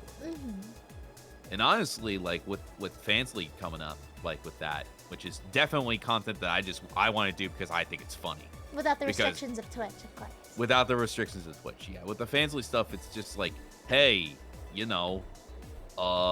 this shitty hentai novel. Let's laugh at it together as I make fun of it and talk about how this penis looks like an eggplant. It's stuff like that. Like that. So that's definitely, and honestly, the rev share is even better over there. Yeah, that's what I heard. That's what I did hear. That the revenue share is a lot better with that. It's 80-20. 80-20. Whoa. Yeah, it's an 80-20 rev share on that one. And I can say that, Twitch, because you redid your thing. Fuck you. Anyway. But yeah, so it's a much more fair rev share, so you can actually grow through the platform a lot better, I think, if I remember correctly. And it lets you play stuff that I think, plays more into my brand as a giant tentacle monster. No, that's completely fair. That's completely fair. So if I want to do like a, like cursed hentai games or something like that, yeah, I don't think Twitch is gonna be too keen and be like, hey, why is the tentacle monster reading Bible Black? I don't know. So stuff like that. I mean, hey, you might just get a 7-day suspension. Who knows? Oh, who knows? Yeah. Who knows, right? Who knows? Yeah, I might just get a 7-day suspension for literally having sex on stream. Fucking God. Ugh. The hypocrisy. We don't need to get into. I think everyone. No. knows how I was gonna leave it at Twitch that. can be as a site. I think everybody knows that. Yeah, I think honestly. everyone's quite aware. Yeah, everybody's very much aware of that. But yeah, it all comes down to just trying to figure out, because I just want to have a community I can be comfortable with, and obviously I want to grow. But I also want to do what I like. I don't want to do anything I'm not interested in, because then my passion's not there and people know it's not there. So because if you're doing something just because you have to, people notice. Like your audience notices, and if you're not having fun, nobody's having fun. Like that's always been my philosophy like that. And also it's been the philosophy that, you'll find your audience eventually. I guess it's just taking a little bit of time for me. Like I'm farther than I thought I would get, honestly. So. Well, there's actually a lot of new people who are starting up VTubing in chat, or just in general streaming. I was curious on your thoughts or ideas for how to get started, or what, I guess, traps that people tend to fall into when VTubing, because it's not an easy process. There's quite a few. There's quite a few mental hurdles to get over. There's a lot. It's a constant. Honestly, it's a constant struggle. It's like you're gonna have bad days. Period. Like Mhm. you're gonna have days that get to you, and it sucks. Period.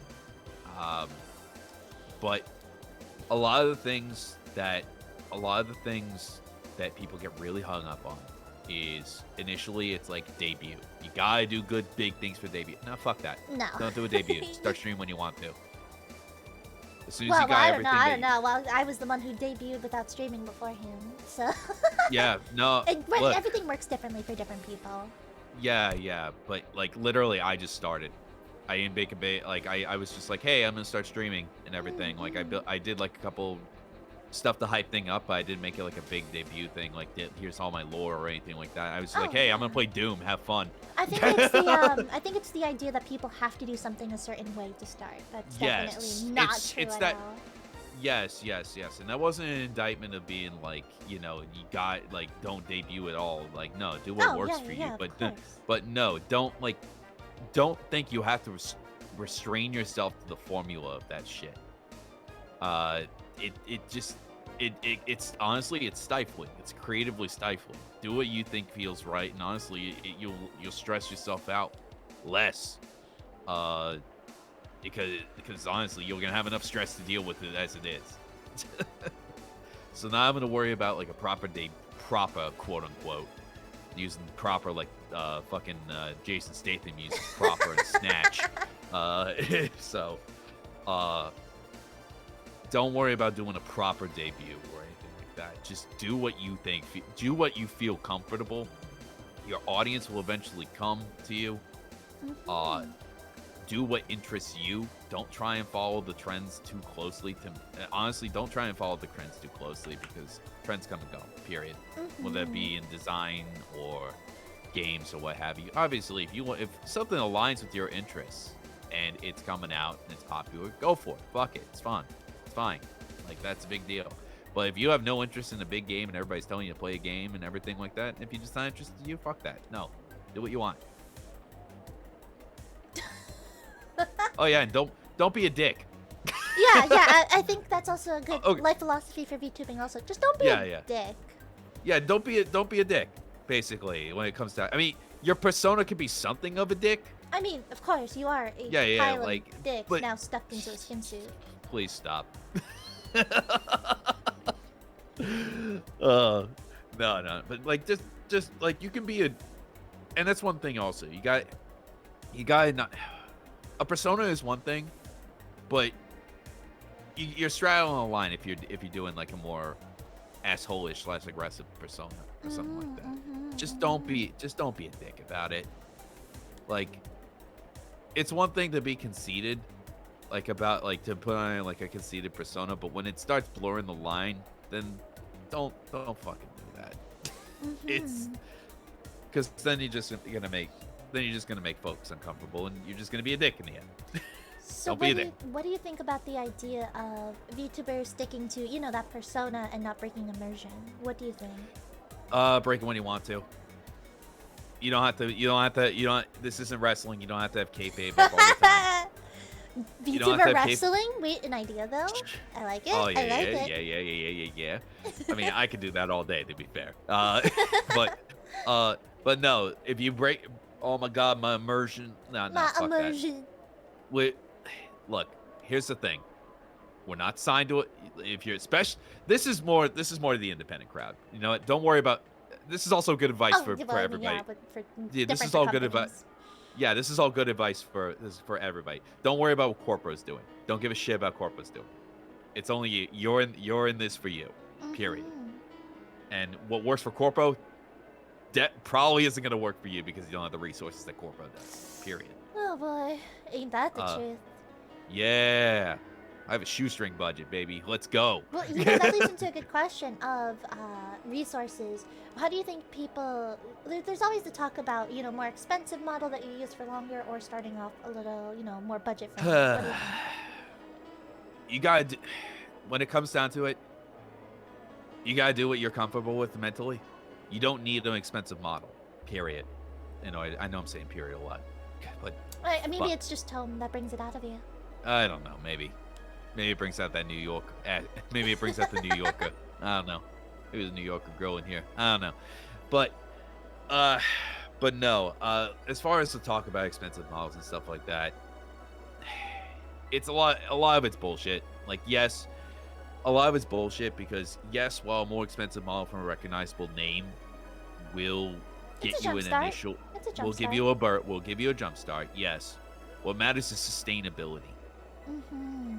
And if you don't have something besides just, oh, their model is pretty, okay, visuals are half the experience. The other half is audio. Like the other part is audio and interaction. The other, like the design is gonna hook them in, but what keeps them there is everything else. Mm-hmm. Mm-hmm. So while an expensive model will get you a jump start necessarily, it's not gonna be what keeps people there. Mm-hmm. And I have folks who have started out with fucking V-Roid and everything, and V-Roid gets a bad rap, but man, you I can don't do know some why really V-Roy good. gets a bad rap. I It's don't know, it's honestly. like the Unity engine of models, basically. Everybody has mm. bad experiences with it because everybody does like these cheap asset flips. And it's like, oh, that's the extent of what V-Roy can do. That's bullshit. No, you can do more than that. Mm-hmm. You can do a lot more than that. I have a very talented friend of mine who's done fantastic work with V-Roy, including Sugar. Yeah, Sugar's a V-Roy, and Sugar does fantastic work, and it looks good. But no, like like I said, it got bad. Like V-Roy got a bad rap because of people being lazy with it, thinking using it basically as a last. I see. Yeah. Biggest thing people should look for is the personality and vibe of the VTuber in question. Yes, like I said, aesthetics can be the icing on the cake. It isn't the whole thing. Yes, absolutely, that's what I'm going for here. Like visuals will hook people in, aesthetics will hook people in, but everything else is what keeps people there. So. But yeah, no, V-Roy, like I said, V-Roy gives you is a good tool set, and for folks that like it's a good foot in the door. And honestly, you can learn a lot. Like if you learn that, you don't necessarily have to learn that because you can hire somebody obviously to make a model for you, and typically it's a much lower price than doing it's typically a much lower price than doing something with fully original art, fully like original rigged art, stuff like that. Right. But obviously, pay your artists a good rate. Obviously, whatever program they're using, don't let that be, don't let that be a factor in what they charge. Of course, artists are the true backbone of the VTubing community. They are. They're what artists. Like I said, are what hook people in, regardless of where you appear. Whether it be your model, whether it be your promo art or commissions or what have you, whether it be your overlays, they're part of what hooks people in, and they help solidify the identity that you project out there to your audience. Compensate them appropriately. Welcome back, Celestial, and thank you everybody for the redeems. We've gotten a few stretches and hydrates, Tom. I've noticed. I've been taking my sips. Good. Let's But, see. Oh, sorry. but Did you yeah. have more to say on it? I didn't want to cut you. Oh no, I was just gonna say properly credit and compensate your artists, please. Hi, Vlad. Welcome. Oh, Vlad, if you'd like to stick around, I don't know if you'll bring back E.M.O.T for the future, but Vlad is also quite a big horror enjoyer. Very nice. Welcome, Very Vlad. nice. Can we have a shout out for Vlad? And on that topic, speaking of effort, how much do you think somebody should put into it? It's always the balance of like, what is the line of your real life responsibilities and If you know, got, VTubing. I mean, obviously with any like, I want to make something more of this, so I'm putting in a little bit more effort than a lot of other people, because people do it as a hobby, obviously. And I still consider myself a hobby streamer, even though I'm putting a lot more like time into it effectively. Welcome, Ego. But if My it's name something is you have a Queen passion Nikki. for, you're I'm gonna a do that bartender, anyway. and today we're with a guest. Welcome. Which is the way I see it for me. And balance your work, balance your life, balance your personal relationships. It's a difficult It thing. really is. It is like it's a very difficult prospect. And like something is going like depending on what you focus on, in any of those three parts of that triangle, something is going to suffer for it because you are introducing something that is very time consuming and very resource intensive in terms of time, energy, money, depending. So it's all going to be up to personal discretion, obviously.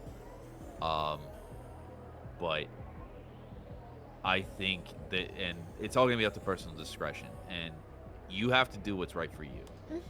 Because some people will do 2 nights a week. I know people that are doing that. I have friends of mine who do 2 nights a week. That works for them. That works perfectly fine for them, and they're growing at the clip that they want to, and they're building up their audience that they want to, and they're appealing to who they want to.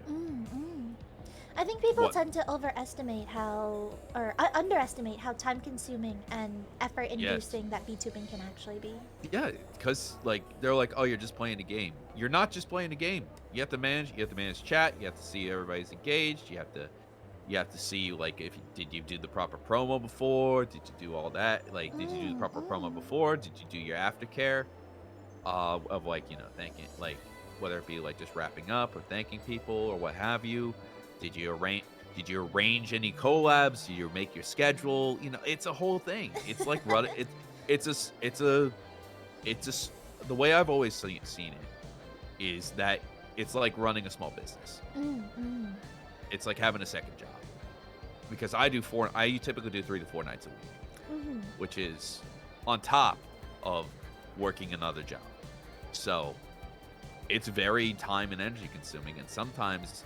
But at the same time, and this ties back into that whole issue of, how much effort should you put into that? And it ties into also what I said before about if you're not having fun, nobody's having fun. Right. If you don't feel like streaming that night, if you don't have like the energy or the mental state or what have you, don't worry about it. Feel free to cancel. Take care of yourself because that's what's important. And that's what's going to keep people coming back is you having fun. So don't worry about having to cancel a stream because you're not feeling good. Don't force yourself to do anything like that, especially on something that is a hobby when you're starting out. So what do you think of the idea that people pick up streaming as a full-time? If they have the audience... and it is sustainable for them, go for it. But there are no guarantees starting out. There are like even if everybody sees partner, and I'm sorry, I'm spitting the truths right now. Like everybody sees partner as a goal. Partner is not a goal. Partner is a milestone. It is something to achieve to make that sustainability as a separate full-time job a thing. Because there are partners that don't make enough off of just being partner. Even being partner alone can sometimes, and a lot of the time, not even be enough.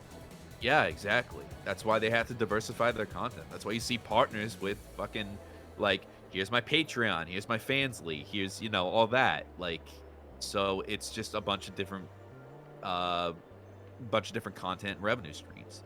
So partner is not a guarantee of it being a full-time thing. But if you think you have to take a look at what your responsibilities are to yourself and any dependents you might have or what have you.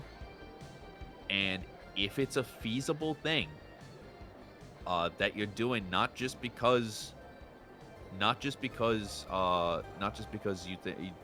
want to quit your day job or what have you. If it's a feasible thing and you enjoy what you do and you can make a sustainable living off of it, yes, you're fine. But getting into it, there is no guarantee that will ever happen. Because there are no guarantees in that. So there is that.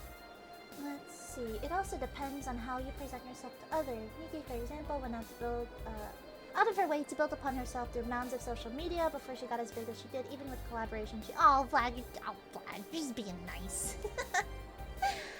But no, it's a thing. There's also networking, the networking aspect. Yeah, no, networking is super important. yeah, we didn't touch upon networking yet because it wasn't part of the question. And everything. No, It but wasn't it's a part of big any of the one. other How do you feel No, about it's a- calling it networking? For me, I always feel bad calling it networking because I don't view people as a means to, like, I guess, elevate myself in a way. So I don't know. I've always felt like the word networking was a little cold. Yeah, it's more very business. It's very business oriented. I get that. I think You can that's call- why. I think it's just very business oriented word. You can call like it's a very business oriented word, so it's very loaded with that in terms of its terminology and everything. And honestly, like yeah, folks, like honestly, I just talk to people I think are cool. Pretty like much. I've had people reach out to me, get like if you vibe with people, yeah, hang out with them. Like that's just how it goes down to. I really don't give a shit about you. Like everybody's like the sad reality of it is yes, some people out there are gonna give a shit about what your fucking numbers are and everything. Oh boy, ain't that Yeah. the truth? Yeah, it fucking sucks. I It know. sucks. Don't be that asshole. Don't be that asshole. Don't be that asshole. But if you vibe with people, you vibe with people. Hang out with people, help each other out, do what you can. Simple as that. Mhm. And as far as like Vlad, I was look, I suck at social media. I'm not social by nature, all right? Maybe you've come Like- across Vlad. He is a vampire. You know, one of those eternal long-living ones. Oh, really? Vlad is a vampire, you don't say. Haven't heard that before. But no, like yes, you can build it up with your social media. It's a standard, but like also what works for somebody doesn't necessarily work for somebody else. Mhm. Miki, and if you don't mind me doing a little bit of analysis here, No, by or at least attempting. Of course. Miki is a friendly facing design as far as that's concerned. Her whole thing is being a bartender, is being a viewer facing persona. So something like TikTok or like Twitter or something like that really works for her. For me, like I don't think TikTok would work for me as E.M.O.T. As E.M.O.T. No, I don't think TikTok would work for me.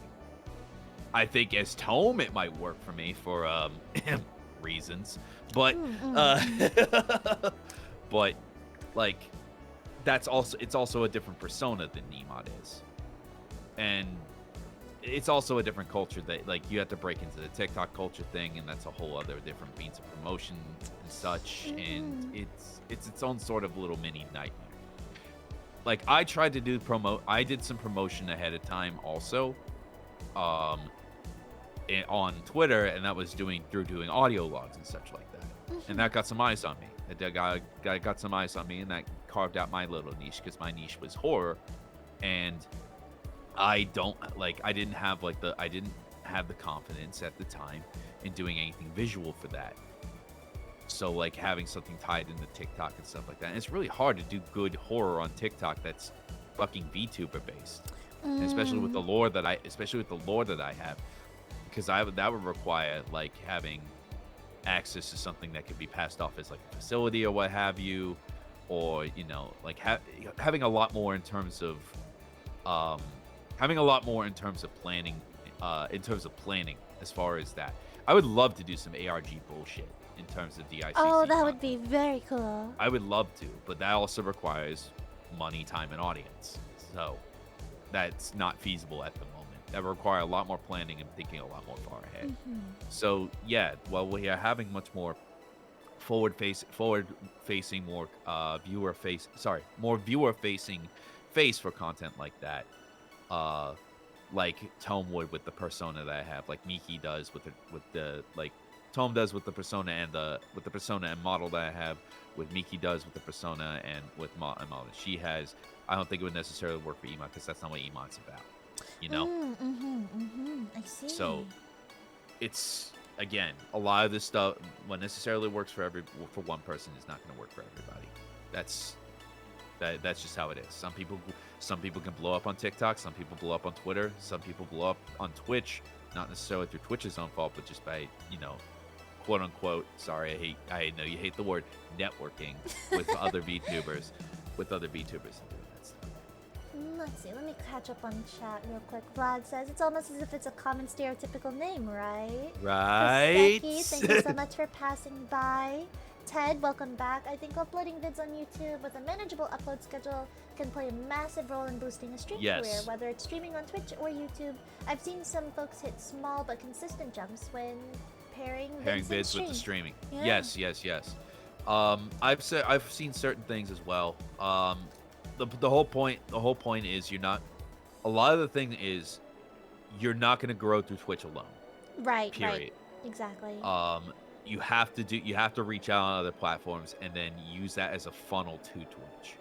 So what's like, I know Cabal did a good piece on this a little while back. I quite adore Cabal. I do too. I really wish I could meet the guy eventually. I think we have a lot to talk about. Specifically tentacle related. But yeah. But no, Cabal did a very good thing. Basically, using content as a funnel. Twitter, like stuff like Twitter and YouTube and stuff like that is going to get eyes on you, and you want to funnel them into Twitch and your Discord, because those are going to help you develop a community, which will help you grow a consistent viewer base. And consistency is going to be what's key in order to facilitate further growth.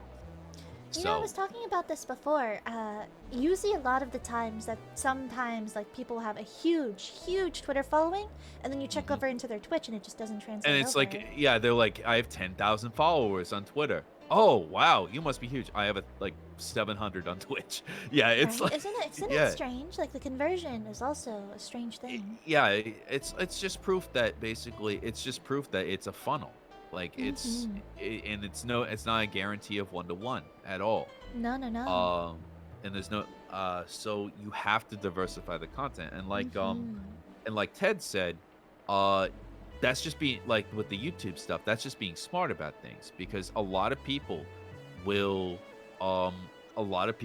it's about using that whole call to action thing, where it's like you want to release a video.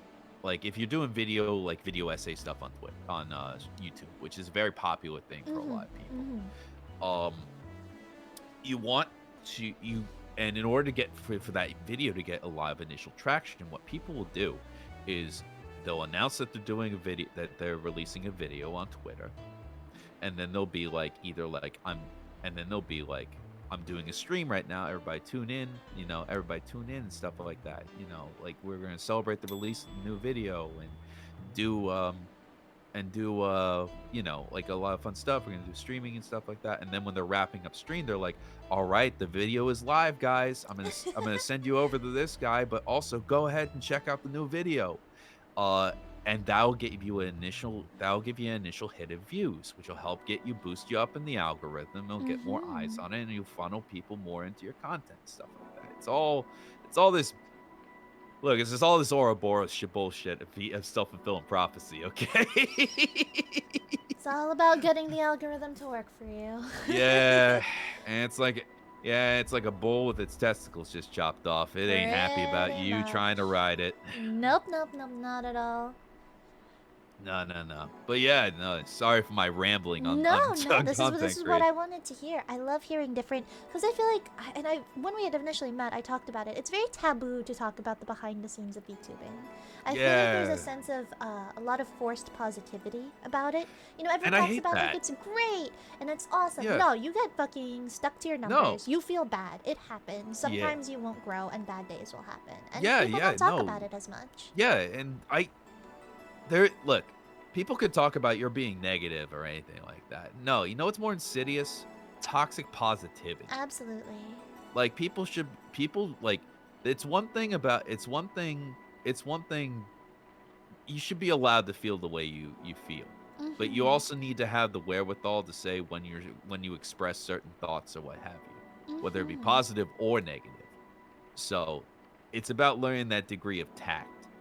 And a lot of people honestly don't have like that filter anymore when it comes to Twitter, where they'll just vomit out what thought they have onto Twitter without having that filter of being like, oh, I probably shouldn't say this, whether for one reason or another, you know.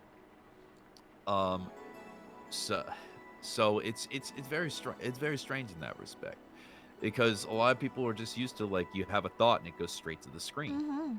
Uh, Are there multiple people under E.M.O.T? I'm so confused. Well, we have a few people asking about where did E.M.O.T go? So.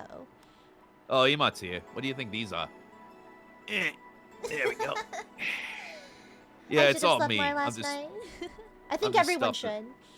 I'm just stuffed into a skin suit right Yeah, now. yeah. One thing that people should be aware of is being able to take criticism. Yes. Mm, Yes. People being able to take criticism is a skill, and it's also something you should be prepared for. I unfortunately know certain VTubers and content creators that can't handle it. People don't approve or feel needs to be changed without affecting integrity and dignity of your work. They aren't worth the trouble. Yes. Look, there are going to be people out there who just don't like you. Yeah, Period. that is But life in general, admittedly. that's life in general. Yeah, it's life in general. But at the same Take time, it from there the are eldritch being that people won't like you. Oh yeah, I hate people. But no.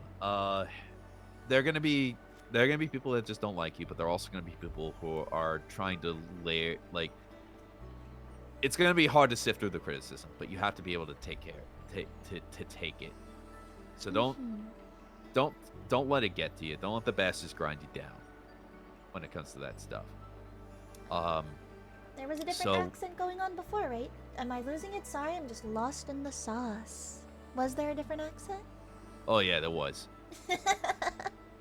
Well, this is Tome after all. Yeah, this is Tom. This is I have different Tome. speaking habits when it comes to each model. But yeah, no. It's always a slippery slope because as much as you It's need to always take gonna be. criticism, some people are just assholes.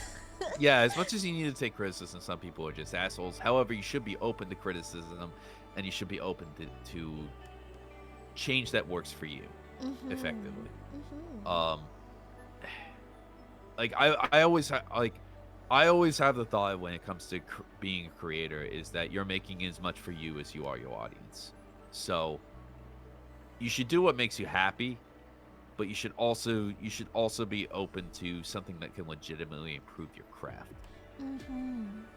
And you shouldn't cut yourself off from that, just because it might be hard to accept some things about some things. Like maybe a part of your process isn't working as well as it could, and maybe somebody sees that. But also that criticism has to be presented in a certain way. Of course. You just don't want to go in and just insult somebody and mask it under criticism. But that's a thing to think about, right? If you really think about it, VTubing has become so oversaturated that now there's a lot of people who do game content, right? Like almost every VTuber does game content. It's really hard to break out. And so sometimes I think criticism is good to be like, this is where you can improve. This is what can be different in terms from the viewer. Yeah. Like everybody needs something that works for them, in their audience. Like, yeah, games are oversaturated. Art's also oversaturated. While art may get more eyes on it initially, just because of the nature of it. You know, artists, pretty pictures. They still have to have something that works for them in order to maintain that audience. So it's a balancing act about trying to find out what works for them. I mean, effectively, a lot of people do the same content, but it's about, again, all those elements we talked before as far as presentation and personality and all that really gets people hooked in. Right. And I realize I'm rambling. Well, I mean, again, these are the things that a lot of people don't get to talk about. Especially on terms of streaming, right? You want to put your best face forward. You don't want to talk about, oh, well, this is hard, right? You don't want to present that. But I think it's always a good thing to have that little bit of genuineness. I'm always willing to turn that chair around and have a real talk with the kiddos, all right? Like that, like I kids, sometimes VTubing is hard. It happens. Snow, you fucked up, kid. What do you do now? I really, a lot of the taboos I think need to be broken, and Right. I've never had a compunction. I don't give a shit. I don't give a shit when it comes to talking about that stuff, because it needs to be said, and people deserve a certain degree of honesty. Mhm. Obviously, you gotta protect yourself as a creator, so you can't be like you can't be like, here's vomiting my life story out Oh, in of front of you. course, of course. But you gotta be honest as a creator with your audience. Mhm. And it's not And all people- negative. I mean, we have the privilege No, to be no. able to do this, right? Like, this is No, honestly yeah. amazing to content create also. Yeah, and as frustrating as it is sometimes, like that. Oh, it is frustrating. Yeah, oh God, it is. Oh, Jesus. But no, as frustrating as it is, I mean, I wouldn't still be doing it if I didn't say feel it was rewarding in and of itself for the experience, and helping me grow as a creator. Mm. And giving me ideas for other things, because I do want to do other things, obviously, like, as part of this whole venture. Like, I want to hopefully, like, build the E.M.O.T multimedia empire. So yeah, Fansly is like one of the steps. Like, eventually maybe doing, because I'm a writer by nature, like, the whole book thing isn't just a one-off reference. I do want to write some short stories and some stuff like that. So, and some like novels and stuff like that, get some eyes on. So, it's like it's just all is gonna enable, it all sharpens my skills and enables me to do more stuff, which in turn lets me entertain more people. So Let's see. biggest Weapon, concern- welcome back. Oh, I'm sorry. I didn't mean to cut you off.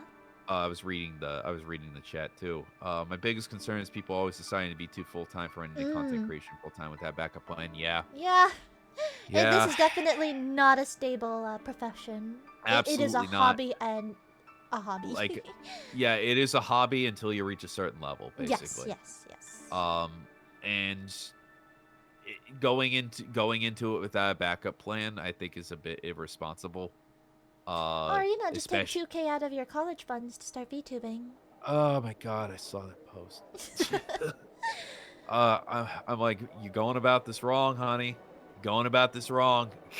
What sucked Don't- was, like, the dad was like, am I the asshole in this situation? I'm like, I think Yeah, to be it- like, no, don't take out of your college funds isn't so much of an assholey move. To be fair, I would also been like, go to community college first, kid. Oh, yeah.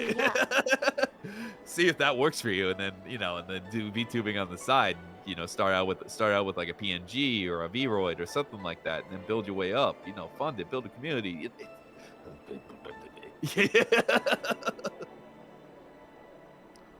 Admittingly, I do not only have fun with others, but also advertise a personal project in the mix. That's hopefully I want to do stuff like that. Going full deep like that is scary. The platform, the audience, monetization. Exactly. Yeah. Like, it is a scary product. It is a scary prospect. Weapon, thank you so much for the sub. I Because again, like appreciate I've said it. Thank before, there you. are no And guarantees. also, in welcome this. back. So it just it comes down to you have to achieve a certain level for it to be sustainable for you to cover your bills and be able to live effectively. I mean, you need to be past that level very far, because even for Yeah. top creators, it is still not stable. Like, it can change. Yeah. You can have bad months. It happens. You can have bad It happens. months, and it's gonna happen because everything's in cycles throughout a year. Everything's in cycles throughout a year because of the societal habits with people being inside for one reason or another, people being outside for one reason or another. People, and then you have the sudden events that aren't planned for. Hint, 2020. So, which is what arguably facilitated a lot of the big booms in content Yeah, creation that's with true, isn't YouTubing, it? because everybody was stuck inside, which is how basically a lot of people, like the lands, people look at like a lot of the people who are established and like, I can do that. And I'm like, it's They've taken completely different years. environment. It's I also mean- a completely different environment. If you look Not at everybody- Eyebrows, she actually started back in like 2015. She's had years. She started I think 5-7 years ago, something like that. Yeah, she's had Yeah. years to perfect the craft. She didn't just get popular because she was a cute anime She did. girl. She didn't. Yeah, she didn't just take off because of that. She worked her way up. Then she got picked up by V Shoujo, and that then she had like you see the thing about Mouse is she not only has the personality, but she has a narrative she can sell of being this person that worked her way up, and then having that sort of narrative that you can then bring to an audience with the backing of a corporation. That prints new followers, that prints viewership, because it's inspiring. It is legitimately inspiring as a content creator, but you also gotta recognize like that took years, and it took and it has resources now in order to push that. Period. Ugh. I keep doing it. Fuck. Nope. She Again, did this all Facebook boils screen down. to start with. Yeah. She did. Yeah, she did. It all boils down to, again, people think it is way easier than it actually is. Especially to be like big, like in quote unquote a big VTuber. But here we go. Here's another thing. But this is something to buoy out all that. When you think about this, 6%, only 6% of Twitch users are affiliates. Wow, I didn't know. Is that also accounting for the accounts that are just made to watch Twitch, or? Yes. Okay, I see. I was like, Yes. So only 6% of Twitch users are affiliates. 1%, less than 1%, are partners. So the fact that anybody made affiliate is still an accomplishment. Exactly. Because there are people out there watching. And a lot of this is a lot of visualization. So when you think about it, when you look, because we have a habit, and honestly, one of my friends, I think, did a very good thing where it's like I just turn off the viewer number when I'm streaming because I don't want to look at that. I just look at chat and stuff like that because honestly, that will fuck with your head. It does. It really does. But like you got, when you think about the audience, 30 people is a classroom. Right? Don't people That say means- imagine like 30 people in your room or whatever? No. Don't even like everybody. Don't draw that comparison because not everybody's had 30 people in their own room. but most people can relate to being in a classroom with 30 other people. So that's a lot easier to visualize. Like you've been to like middle school or high school, or, elementary school, and you're just like, hey, I know what that's like. Like 50 people will be like a movie theater. So you're talking to a lot more people than that number would make you think. And you gotta use that as a motivation. I think it's so easy to get lost in the comparisons, especially with VTubing being such a social hobby, right? You have everyone on Twitter, everyone's promoting themselves. Yeah. The VTubing community is very large. So you have your friends, you see their numbers, and you're like, oh, huh. Like, it's really easy to compare yourself, and especially with VTubing. It really is. I'm definitely not saying don't compare yourself because it's inevitable. Like you're gonna see it, and no matter how much you how much people tell you like, oh, the numbers don't matter. Numbers do matter, but don't let it get to you too much. Like you allow yourself to feel what you feel, but use it as an opportunity to reflect and develop and think about how can I make this work for me. And honestly, also whether you're happy. Is the number what's making you happy, and what if it is? Maybe a bit of priority shifting would help. Maybe a bit of priority shifting is what's necessary, because if you're just focusing on that number for one thing or another, then what are you doing as far as content creation? Exactly. People tend to forget those are people behind their screens taking time to watch you also, right? They're not just a number. That's a person giving you their time that they're not getting back. Yeah. People are going out of their way to watch you. And just as you're going out of your way to entertain them. So it's a two-way relationship, and as much as parasocial things are going away, as much as parasocial relationships work and everything, you still gotta recognize that these are people on both ends, and that they're taking the time out of their schedules to watch you and you to watch and you to stream to them. Oh gosh, So- the parasocial relationship. It's a whole. That's a Look, whole can I of know worms it- in itself. Look, I know a thing about tangled messes, so believe me when I said that's a tangled mess. Oh, 100%. Be- 100%. Being one and all. Welcome, Vinny. Welcome back. Also, Ash, this is E.M.O.T or Tone. Currently, this is Tone. Yeah. Normally, I'm a lot more undulating and Dickish? massive tentacly. I'm always dickish, to be fair. Fair enough. What do you think But about welcome- the parasocial yeah, welcome on, relationship? Ash. Oh, I'm sorry. What do you think about the Oh.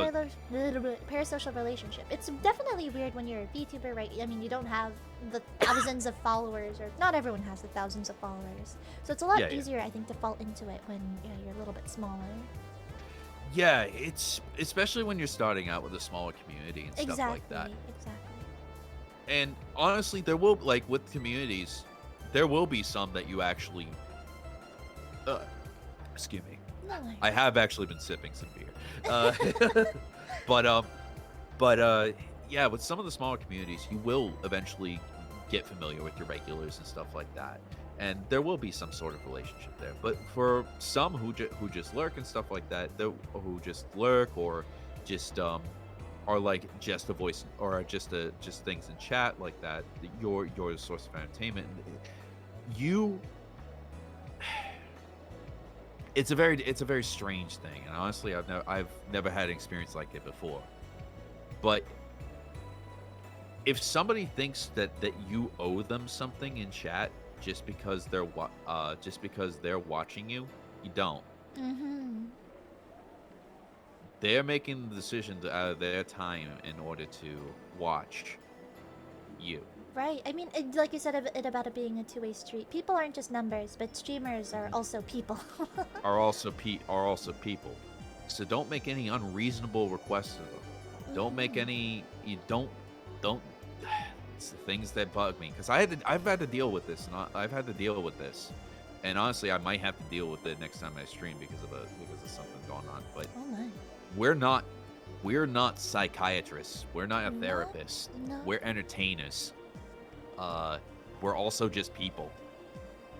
We're not punching bags. We're not. we're not. Fuel for lewd. Unless if that's what the VTuber wants. It's all different. It's all different. Yeah. That should be approached with caution. Sure, you'll be able to socialize with ones that are conversing like you off stream against your friends, but you should also be aware of some of them might have ulterior motives. Yes. Mhm.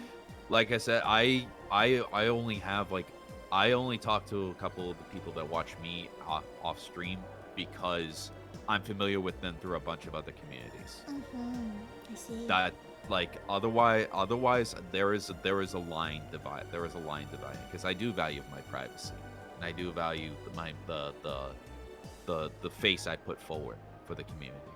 So, and I've had to deal with overly thirsty people. Trust me, I get yeah, that. no worries. I feel like a lot of VTubers have. I've definitely had my fair share of Oh, I bet. unsavory yeah, I bet. comments. Yeah. No, I bet.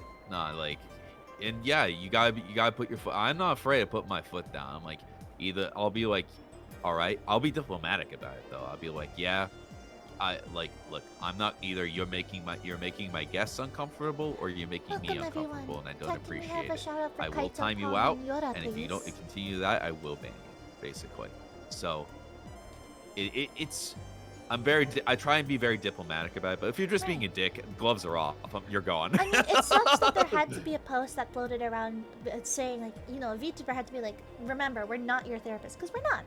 We want to know. We're not. We want to know We're about not. your day. We want to know. We can't solve your problems. Yeah, we're not.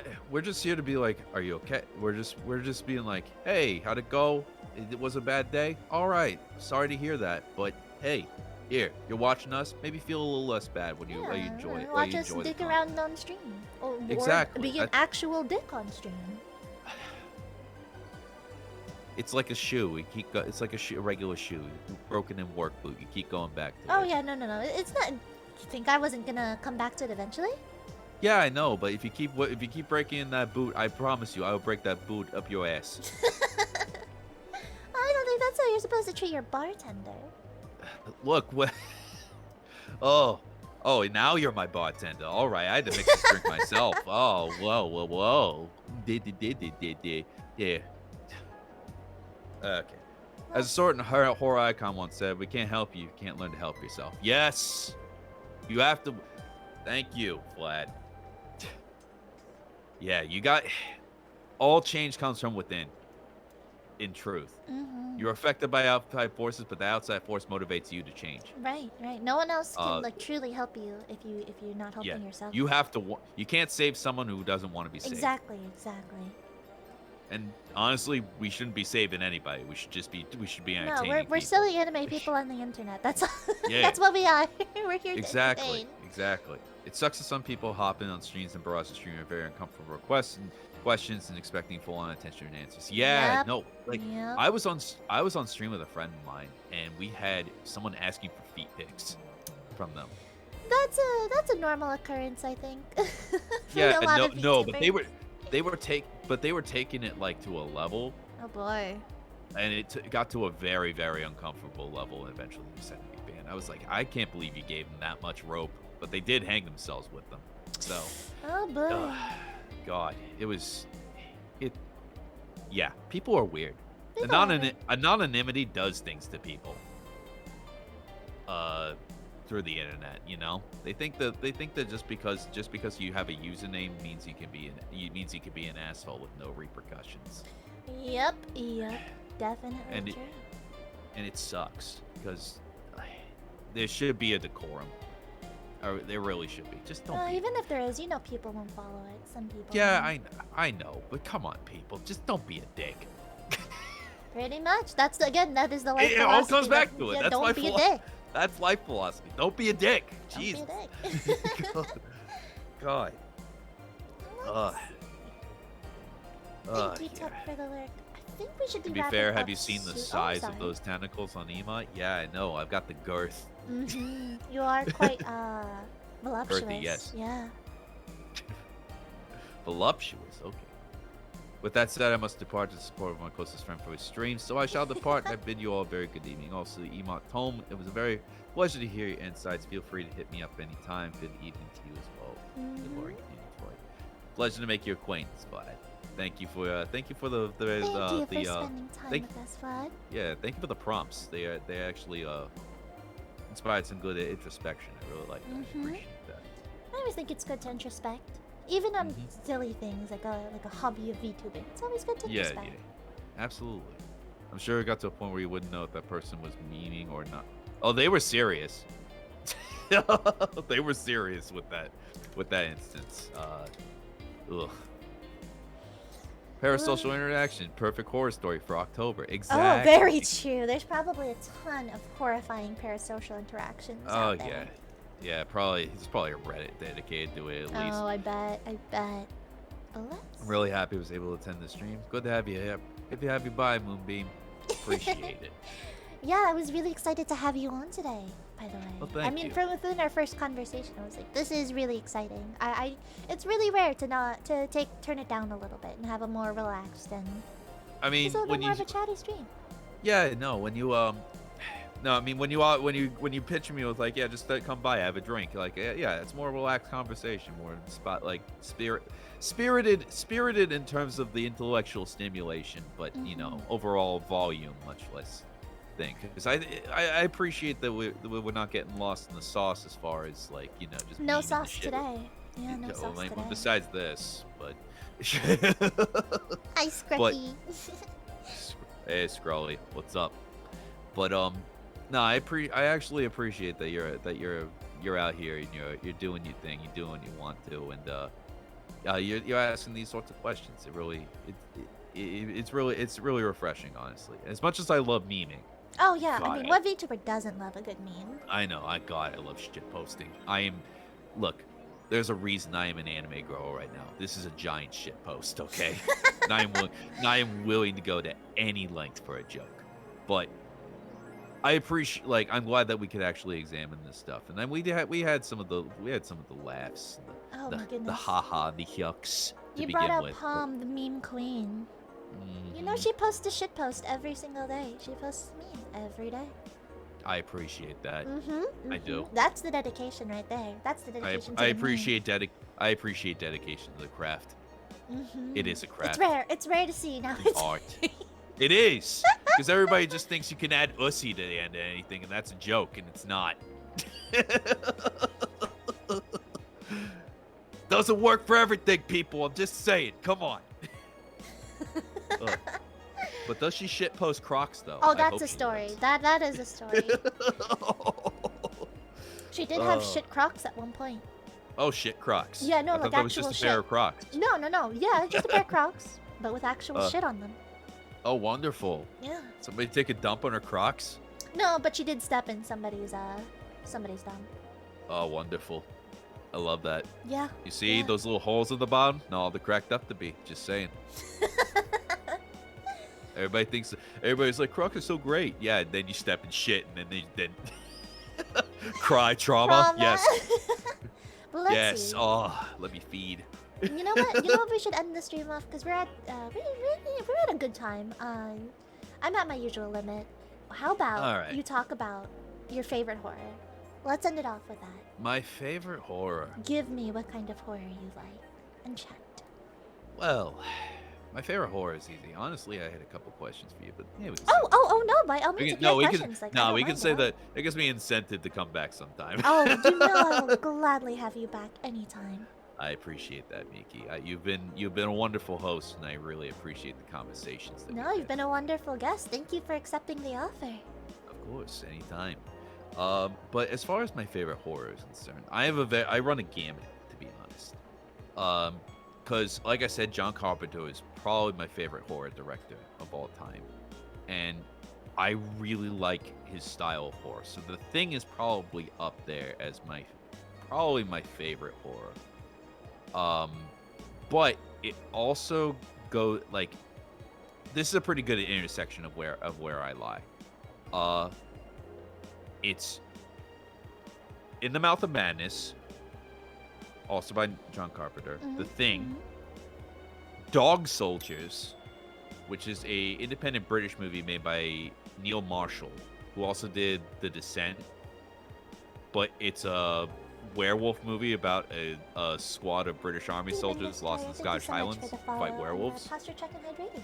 And Evil Dead 2 by Sam Raimi. So those are that's like a good cross section of my horror preferences. I like a lot of Lovecraftian psychological horror and body Classic. horror, but I also love a lot of really good gore and splatter and clever dialogue.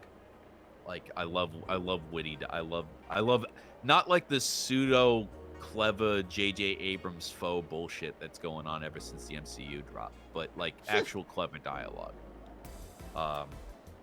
So that's my big personality driven stuff that gets into characters' heads.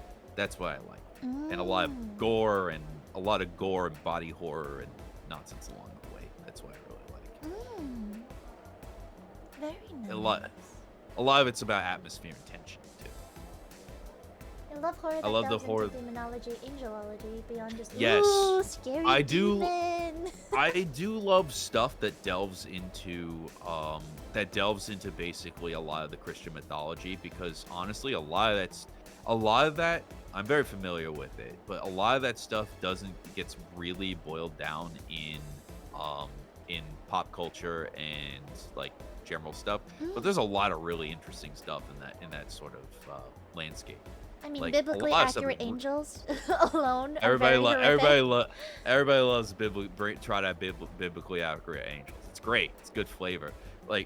Yes, no. Look, I have masqueraded as a priest several times throughout my existence. All right, I understand what it's like to be to be immersed in that sort of mythology. It's very interesting. Especially when you get into some of the more apocryphal tomes as well.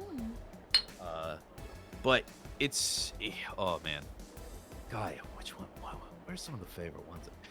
Though to be fair, if we're going into that stuff, Book of Tobit, that shit. Oh yeah, hey Scrolly. Hi, Scrucky. Weren't you wiggling before? Yeah, Skarky was wiggling. They were Yeah, you wiggling like wiggle. 3-4 times during this. Yeah. But no, yeah, that's pretty much a pretty good cross section of what my preferred horror stuff is.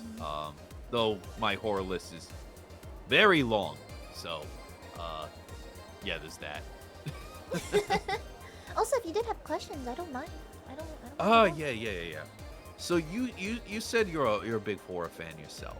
I do have a fondness for horror. You do. So what's some of your favorite horror?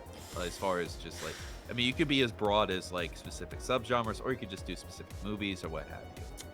See, I'm not as into the nitty-gritty of horror. Like, I don't think I could pull out, this specific, director of horror or whatever. I'm more of a design aspect of horror. I love, love designs, especially good horror designs, right? Okay.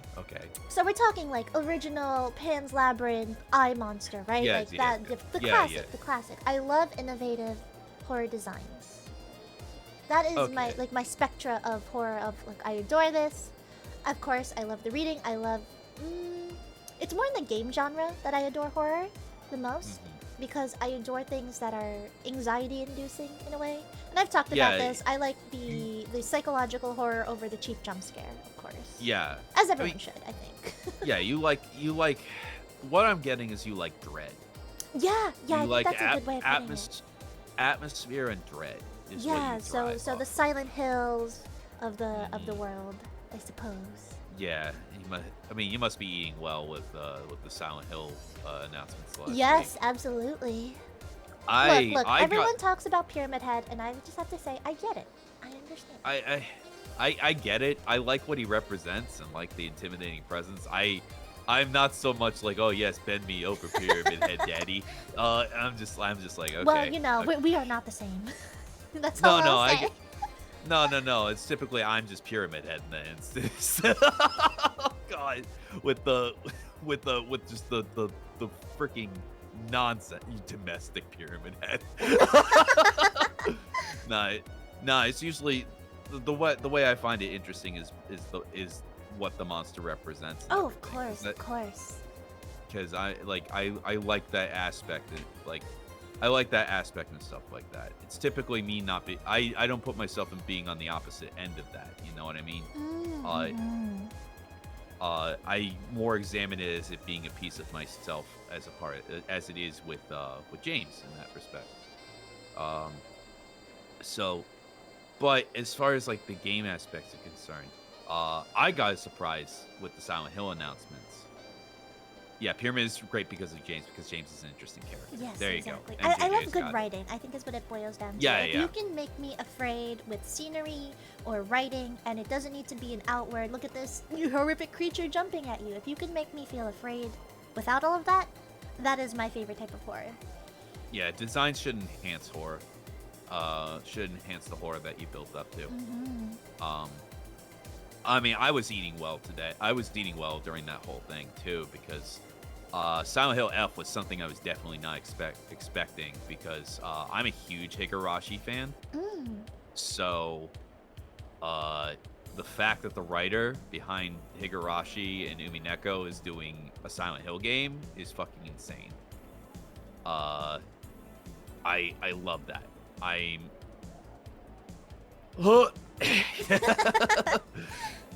so happy about it, because Silent Hill 2 is a domestic drama as much as it's a horror. Yes. Yes. It definitely is.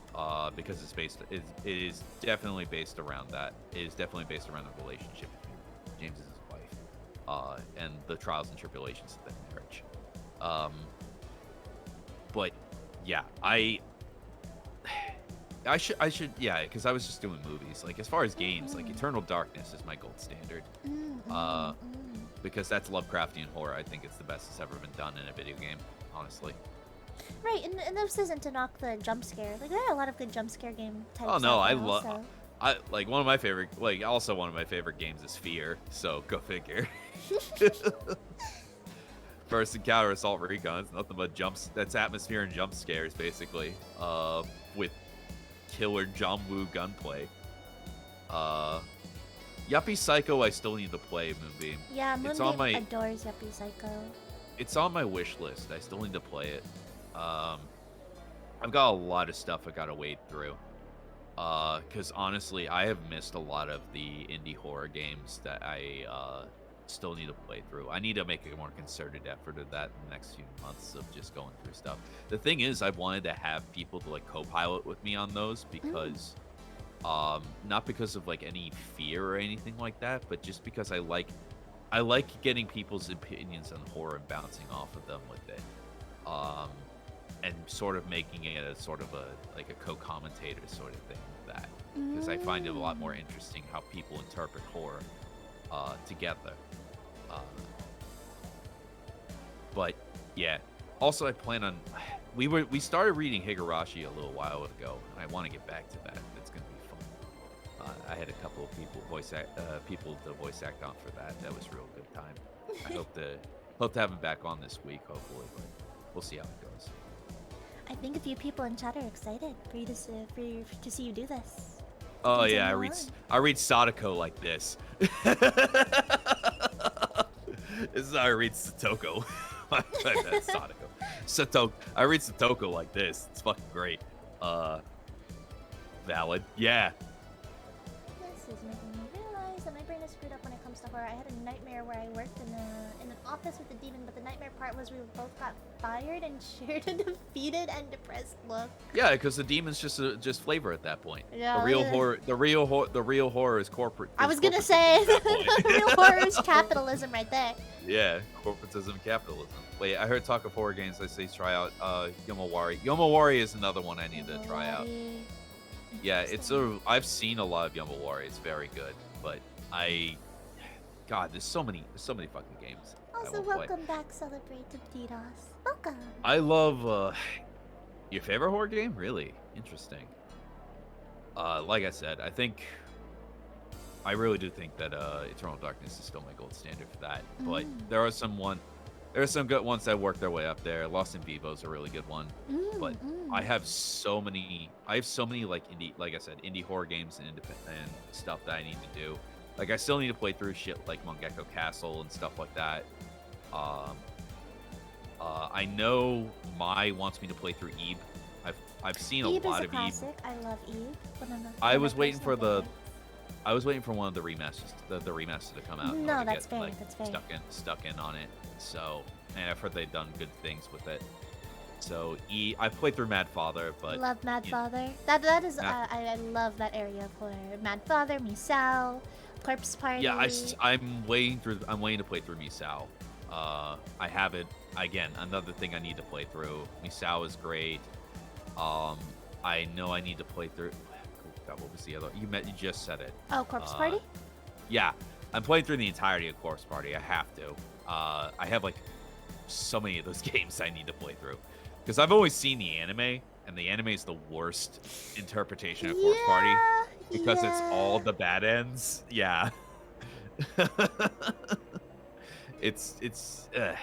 Yeah. No, I do also own a good bit of the mangas. Like I own Book of Shadows over there. The big omnibus is a Book of Shadows. There is also so many intestines. Look, like it is Corpse Party after all. That is Corpse Party, but it also doesn't bother me. Like I've seen like the girl art and stuff like that. That doesn't bother me. Like honestly, it's like it's a fascinating body horror is a lot of very interesting interpretations and stuff that I love to see. I'm saying that I want other organs. Yeah. Be more anatomically correct. Yeah, more anatomically correct. I want to see someone's pancreas get ripped out. Let's go. Exactly. How do I get my girlfriend to play or at least watch horror games though? That I feel like, God, you can't force people though. You can't force people to like horror. People who hate horror absolutely hate horror. Really hate horror. Yeah. Horror.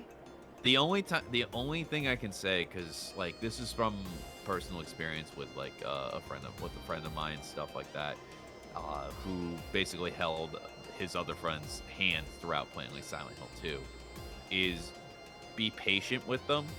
If they don't like it, let them take breaks, and also don't force them to. But if they want to do that, I used to hate horror, but had more of a fascination. Now I'm just obsessed. Pretty much same with me. It all came off of that feeling of like something is wrong and I shouldn't be doing this, but I'm too fascinated to look away. And that's really the thing that hooks you in, and it's intoxicating. It's an intoxicating feeling to have that with horror, because horror does delve into the darkest depths of humanity as a whole, the human experience, whether it be looking outward or inward, or taking a much larger perspective and seeing how small and insignificant you are in the great scheme of things. Hi, Cosmic Horror, how you doing? But it's still about putting a lens to the human condition, and that lens is very dark indeed, and can get very, very dark indeed. But that's also what's interesting about it to me, and that's why I love it so much. That, and sometimes you just want to. Sometimes you just want to see a 17-year-old get split like a fucking wishbone. Oh my god. I can't with a say. chainsaw. I don't know if I've ever had that experience, but. Look, he was a dick, all right? Fair enough, fair enough. That was the life lessons of today. Don't be a dick. Yeah, don't be a dick. Don't be a dick. Don't be a dick, and you won't jump into a fucking chain. You won't jump into a wood chipper. Just saying. Okay, I would say my favorite style of horror is that isn't actually scary. It's hard to explain. Like, I prefer shocking horror that makes you go, hey, what the fuck? Rather than something that makes my cortisol low. So you don't like dread, you like to be surprised. More so. That's what I'm getting off of this movie. Be a dick, get the wishbone treatment. Exactly. Horror, they thought it was just jump scares. I'm glad that horror isn't just jump scares. I think that's the classic go-to. Most people think it's just jump scares. Yeah, which is honestly something that was perpetuated throughout the 2000s, because that was very much the trend at the time. Yeah, jump scares and slasher almost. Slasher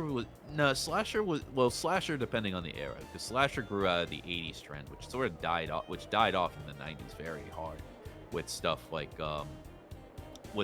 Freddy Goes to Hell and New Night and Wes Craven's New Nightmare and stuff like that, because they kind of sort of wrapped up a lot of the big slashers at the very latest in the mid 90s. This sort of died, and then got shit posted out of existence by Scream at a certain point, because Scream was a deconstruction, and that's sort of what death knelled the slasher for a good long while. No matter how much what I know what you did last summer would say otherwise, you're wrong. But yeah, no, jump scares got perpetuated because of Blair Witch Project and the found footage phenomenon and stuff like that, and it sort of solidified not only the budget for horror films, but also the and profit potential for horror films, but also what audience were expecting / studios thought they wanted. So that's sort of what came into that. I like Bride of Chucky. I do not like Seed of Chucky. And the OG Child's Play is the favorite in this case. I mean, yeah, Child's Play is fucking great. Bride of Chucky's very entertaining. She of Chucky is dog shit. Yeah. I mean, I just watched the Omen movies not too long ago again, and oh man, talk about a series going downhill. That's 70s. That's 70s horror though. That's a whole different beast. God. The Neon Demon is my favorite horror film. Interesting. That's a very interesting choice.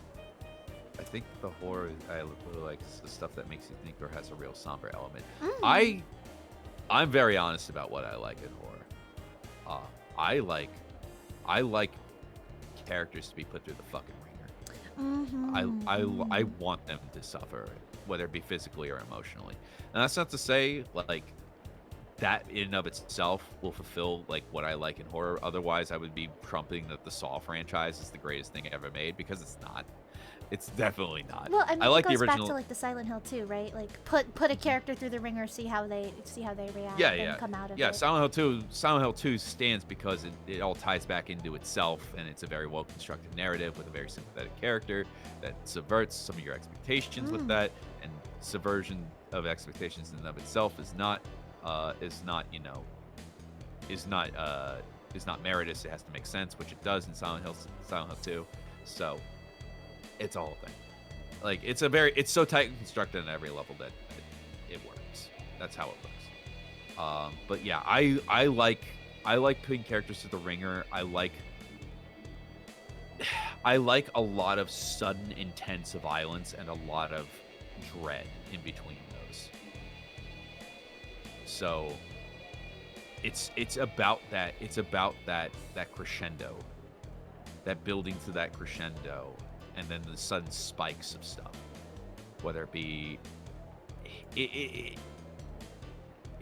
I could go on for hours about this.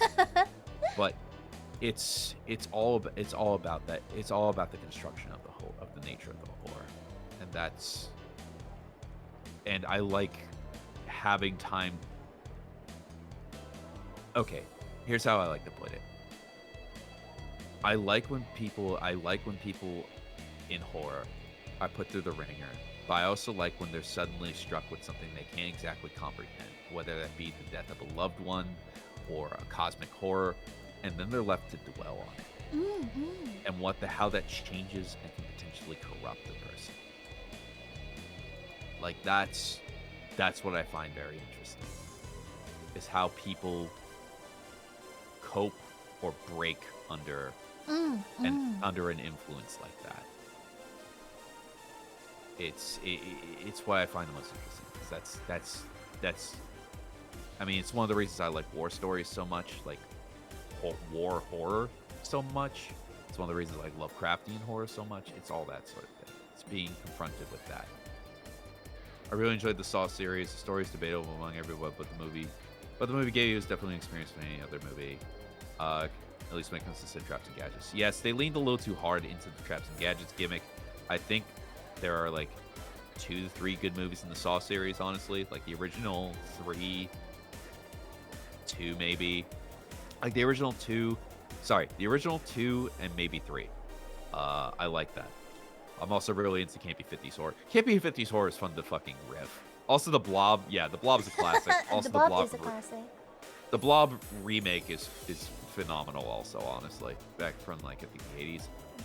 Would Junji Ito be considered horror? Yes, Absolutely. I love How was that a Junji debate? Ito. Yeah. Everyone loves Junji Ito. Everybody loves Junji Ito. I have my problems with Uzumaki like near the end, because I think Uzumaki kind of blows its load real early. I think it blows its load near the end of the second act, and then sort of just ends, basically, or just putters on and then ends for the third act.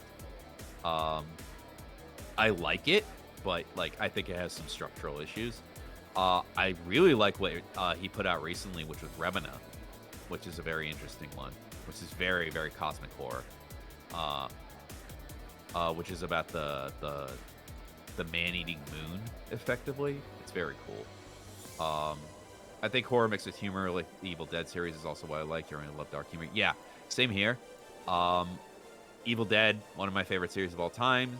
Dog Soldiers is darkly comedic. God, what was the other? Oh, Tucker and Dale versus Evil is another great horror comedy one, which is really fucking good.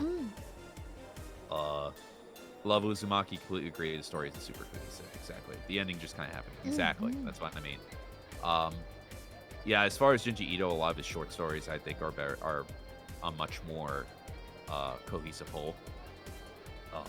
Because you don't have to stretch out a narrative throughout that. Rewatch Tucker and Dale versus Tucker and Dale this weekend. Nice. Fuck yeah, I love that movie. Hell yeah. That movie is great. It's so good. God. Facts, yeah. Like, yeah, Junji Ito is seminal in the horror community for a good reason. Again, I think he works better with short stories than he does with like longer novels typically. Though Uzumaki and Tomo, like, I think Tomie is better than Uzumaki, honestly. I love Tomie. Honestly, Yeah, very nice story. But that's also because it is sort of episodic because of the different ways it's broken up with her. Like, with her being a main through line, you know what I mean?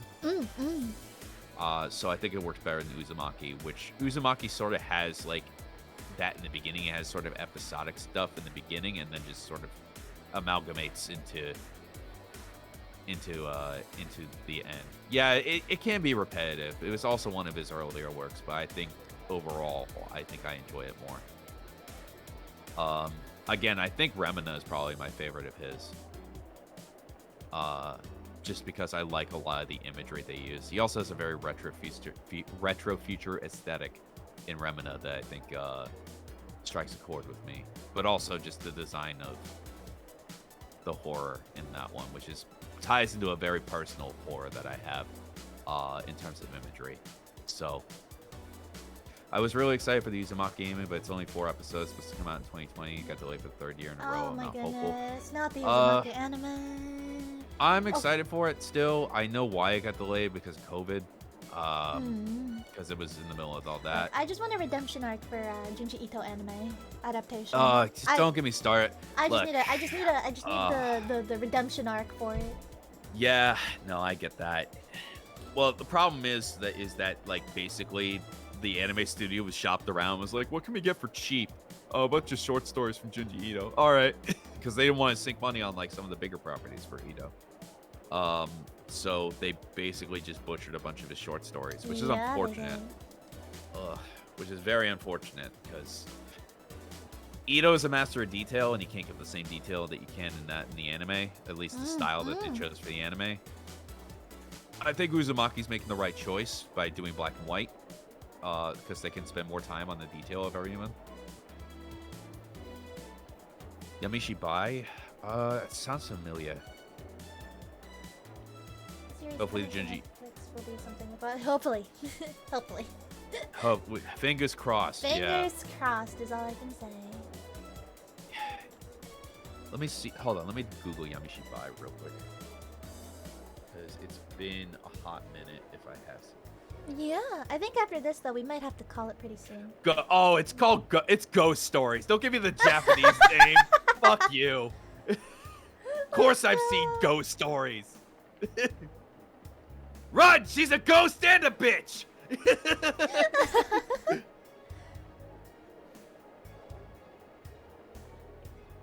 Let's see. Yeah, I've seen that one.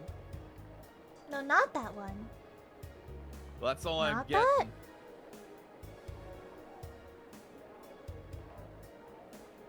Ghost Stories is completely different from Yamashibai.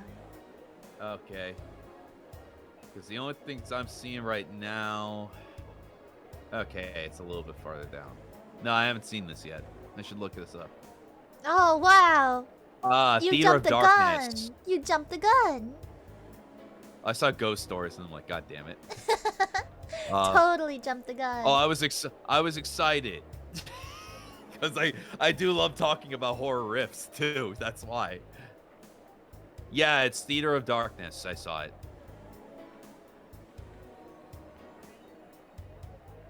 Black and white might be more expensive. That's why the last episode of Gunbuster was so expensive. Huh. It's not a matter of expensive. Because honestly, it's a matter of detail. I think it's gonna, like, the color thing is incidental. Like, color, you would have a different thing. You're just having the colors work with black and white as opposed to a full palette of color at that point. Yeah, it'll require more detail. Yeah, that's what I'm arguing.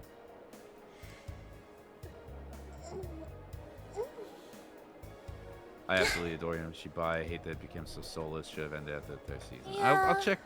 I'll check it out. I haven't checked it out, so. And thank you for giving me that. Some walk That's for away. sure. Who says this bar hasn't given you anything? You have a new thing to check out.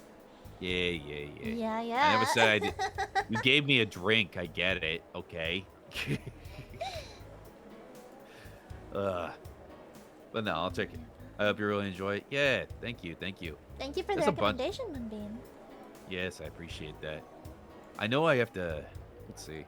I know there's a couple of things, horror stuff I need to check out. I've been looking for new stuff to watch, but I don't know. I had to dig deep. I have to watch Hellgirl again. Fuck. You ever seen Hellgirl? I have not, actually. Oh, you're in for a treat. Let me give you the log line. Let me get the elevator pitch real quick. Basically, I've seen Shiki, yeah. Yeah. Shiki's hit and miss. Shiki is from the same school of Hellraiser, where everybody's an asshole. Man, I watched Hellgirl when I was young. Yeah, Hellgirl will fuck you up, by the way. Hellgirl, it basically is initially starts as a series of short stories with a through line of the titular Hellgirl. Hellgirl is basically there is an internet forum that only appears at night. And if you have a deep enough grudge and wish to see someone dead, you can type in their name and submit it to the forum, and the Hellgirl will show up, and they will guaranteed die. However, you will be condemned to hell along with them, and it leads to a lot of very interesting little short stories. And then they develop the Hellgirl herself eventually. It's pretty fun. I like it. I like it a lot. I'll be sure to check it out. That sounds really good. Yeah, very early internet, like early popular internet days sort of stuff. It's very, very interesting. I think it was like 2003, if I remember right. Higarashi's another fave, would die for Shion. I fucking love Higurashi. I love it. A lot of unique deaths as well. Yeah, that's a big sell point for Hellgirl. No, Higurashi's one of my personal favorite horror series of all time. Even with Go and Sotsu being out, I actually like how they kind of shook things up in Go and Sotsu. Also, Go and Sotsu have one of the most brutal fucking deaths I've ever seen in a goddamn anime. It has the most brutal scene in all of Higurashi and Go. I know that for sure. But I really love Higurashi. Shion is great. I don't know. I like Rena and Mion, honestly. I also like Satoko as they developed her as a character later on. A lot of people dunk on it for being anime Final Destination, but I genuinely and utterly adore another. Another is a Sugar. Don't even start with me. Sugar's doing the Rena. Pulling the Rena howl. All I knew of Higurashi is baseball, but I hear good things.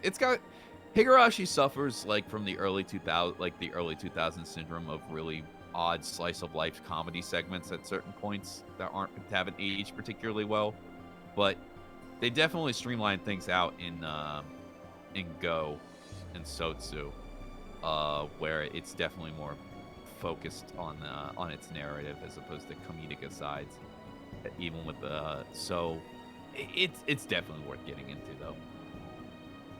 I love it. Alrighty, but yeah, we're at the 3-hour mark. I'm sorry. No, don't worry. No, not at all. Just gotta let you know because I have to head off pretty soon as well. No. Yeah. If we want to wrap it up here, that's no problem whatsoever. No, I'm really happy that I got to have you on. Likewise. I've greatly enjoyed myself. Anytime I get to preach the gospel of suffering, it's all good. Absolutely. Well, it seems like chat enjoyed your gospel of suffering. I'm glad to facilitate it. I want to watch Higurashi with people, but my friends hate horror and are very busy. I'm going to be hosting a Higurashi hot watch party sometime soon. So on the Discord sometime, so don't worry about it. We'll get you to watch Higurashi eventually. I will be there.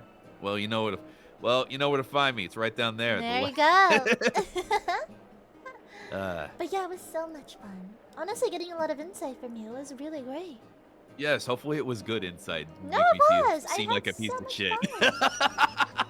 It was a great time. Very nice to meet you. Again, Thank you. I've talked about it. It was just nice to be able to sit and talk, right? No crazy memeing. No gimmicks. No memeing. No gimmicks. No bullshit. We're good. See, Moonbeam, that's why I had them on. I love them too. They're a blast to be around. Despite being a pile of dicks. But, you know. Despite? I thought that was part of the appeal. Oh, you know. That's fair. No. I'm a he. Don't worry. I'm still here. You're all good. My pronouns are easy. yeah. Don't worry about it. Here, I will. What an interesting set flesh suit up of dicks. Yeah. the raid message real quick. Or the raid. We raiding. We're gonna raid my friend Float, who I think you might get a kick out of because you guys share something very similar. Oh, is that so? Yeah. Well, I mean, you will see it once I hit the raid button. But thank you They again. bag of dicks? No, they're not a bag of dicks exactly. I mean, they could be. No, I'm kidding. They're sweet. They're super sweet. I think you're gonna like them. Thank you for putting the raid message in chat, Nanu. But again, thank you so much for being here with me tonight, E.M.O.T. And It was my pleasure. No. Now- The pleasure is all mine. Yeah, straight it was. Anyway, if I may say something at the beginning, ladies and gentlemen and others, I have been Tome, and also E.M.O.T, enormous massive tentacles and a teenage omnipotent magical entity. I bid you all suffer well and suffer together. All right, I'm sending you guys off to Float. Goodbye. Bye. Tip your waitress. Oh no, I hit the. Oh, now they're not gonna tip me. Let's see. There we go. What the? There we go.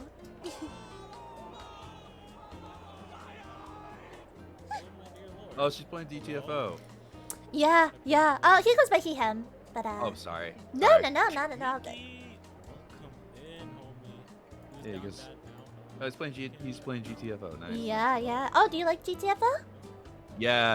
I need to get back into it because I've been brilliant. Like, I've said that, I think I mentioned this. I really like military horror stuff. So like anything that you have like tactical bullshit alongside horror, that's such my jam. Yeah. Ugh. Yeah, I had him muted real quick because I had everybody muted that I was lurking on. So I was just like, No worries. but- Let me do this. Thank you again for being with me. Sorry I had to cut it so short. No. Unfortunately, we went, I don't have the stamina. I'm not a stamina person. No, I saw you flagging a little, which is why I picked up on the conversation. I was filling it out there. Like I saw it. It's not. Don't worry about it. Don't worry about it. I'm glad you humored me.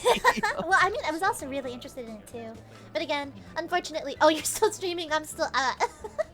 Yeah, no, I can cancel that. Hold on. There we Oh, go. I'm still streaming. Ugh.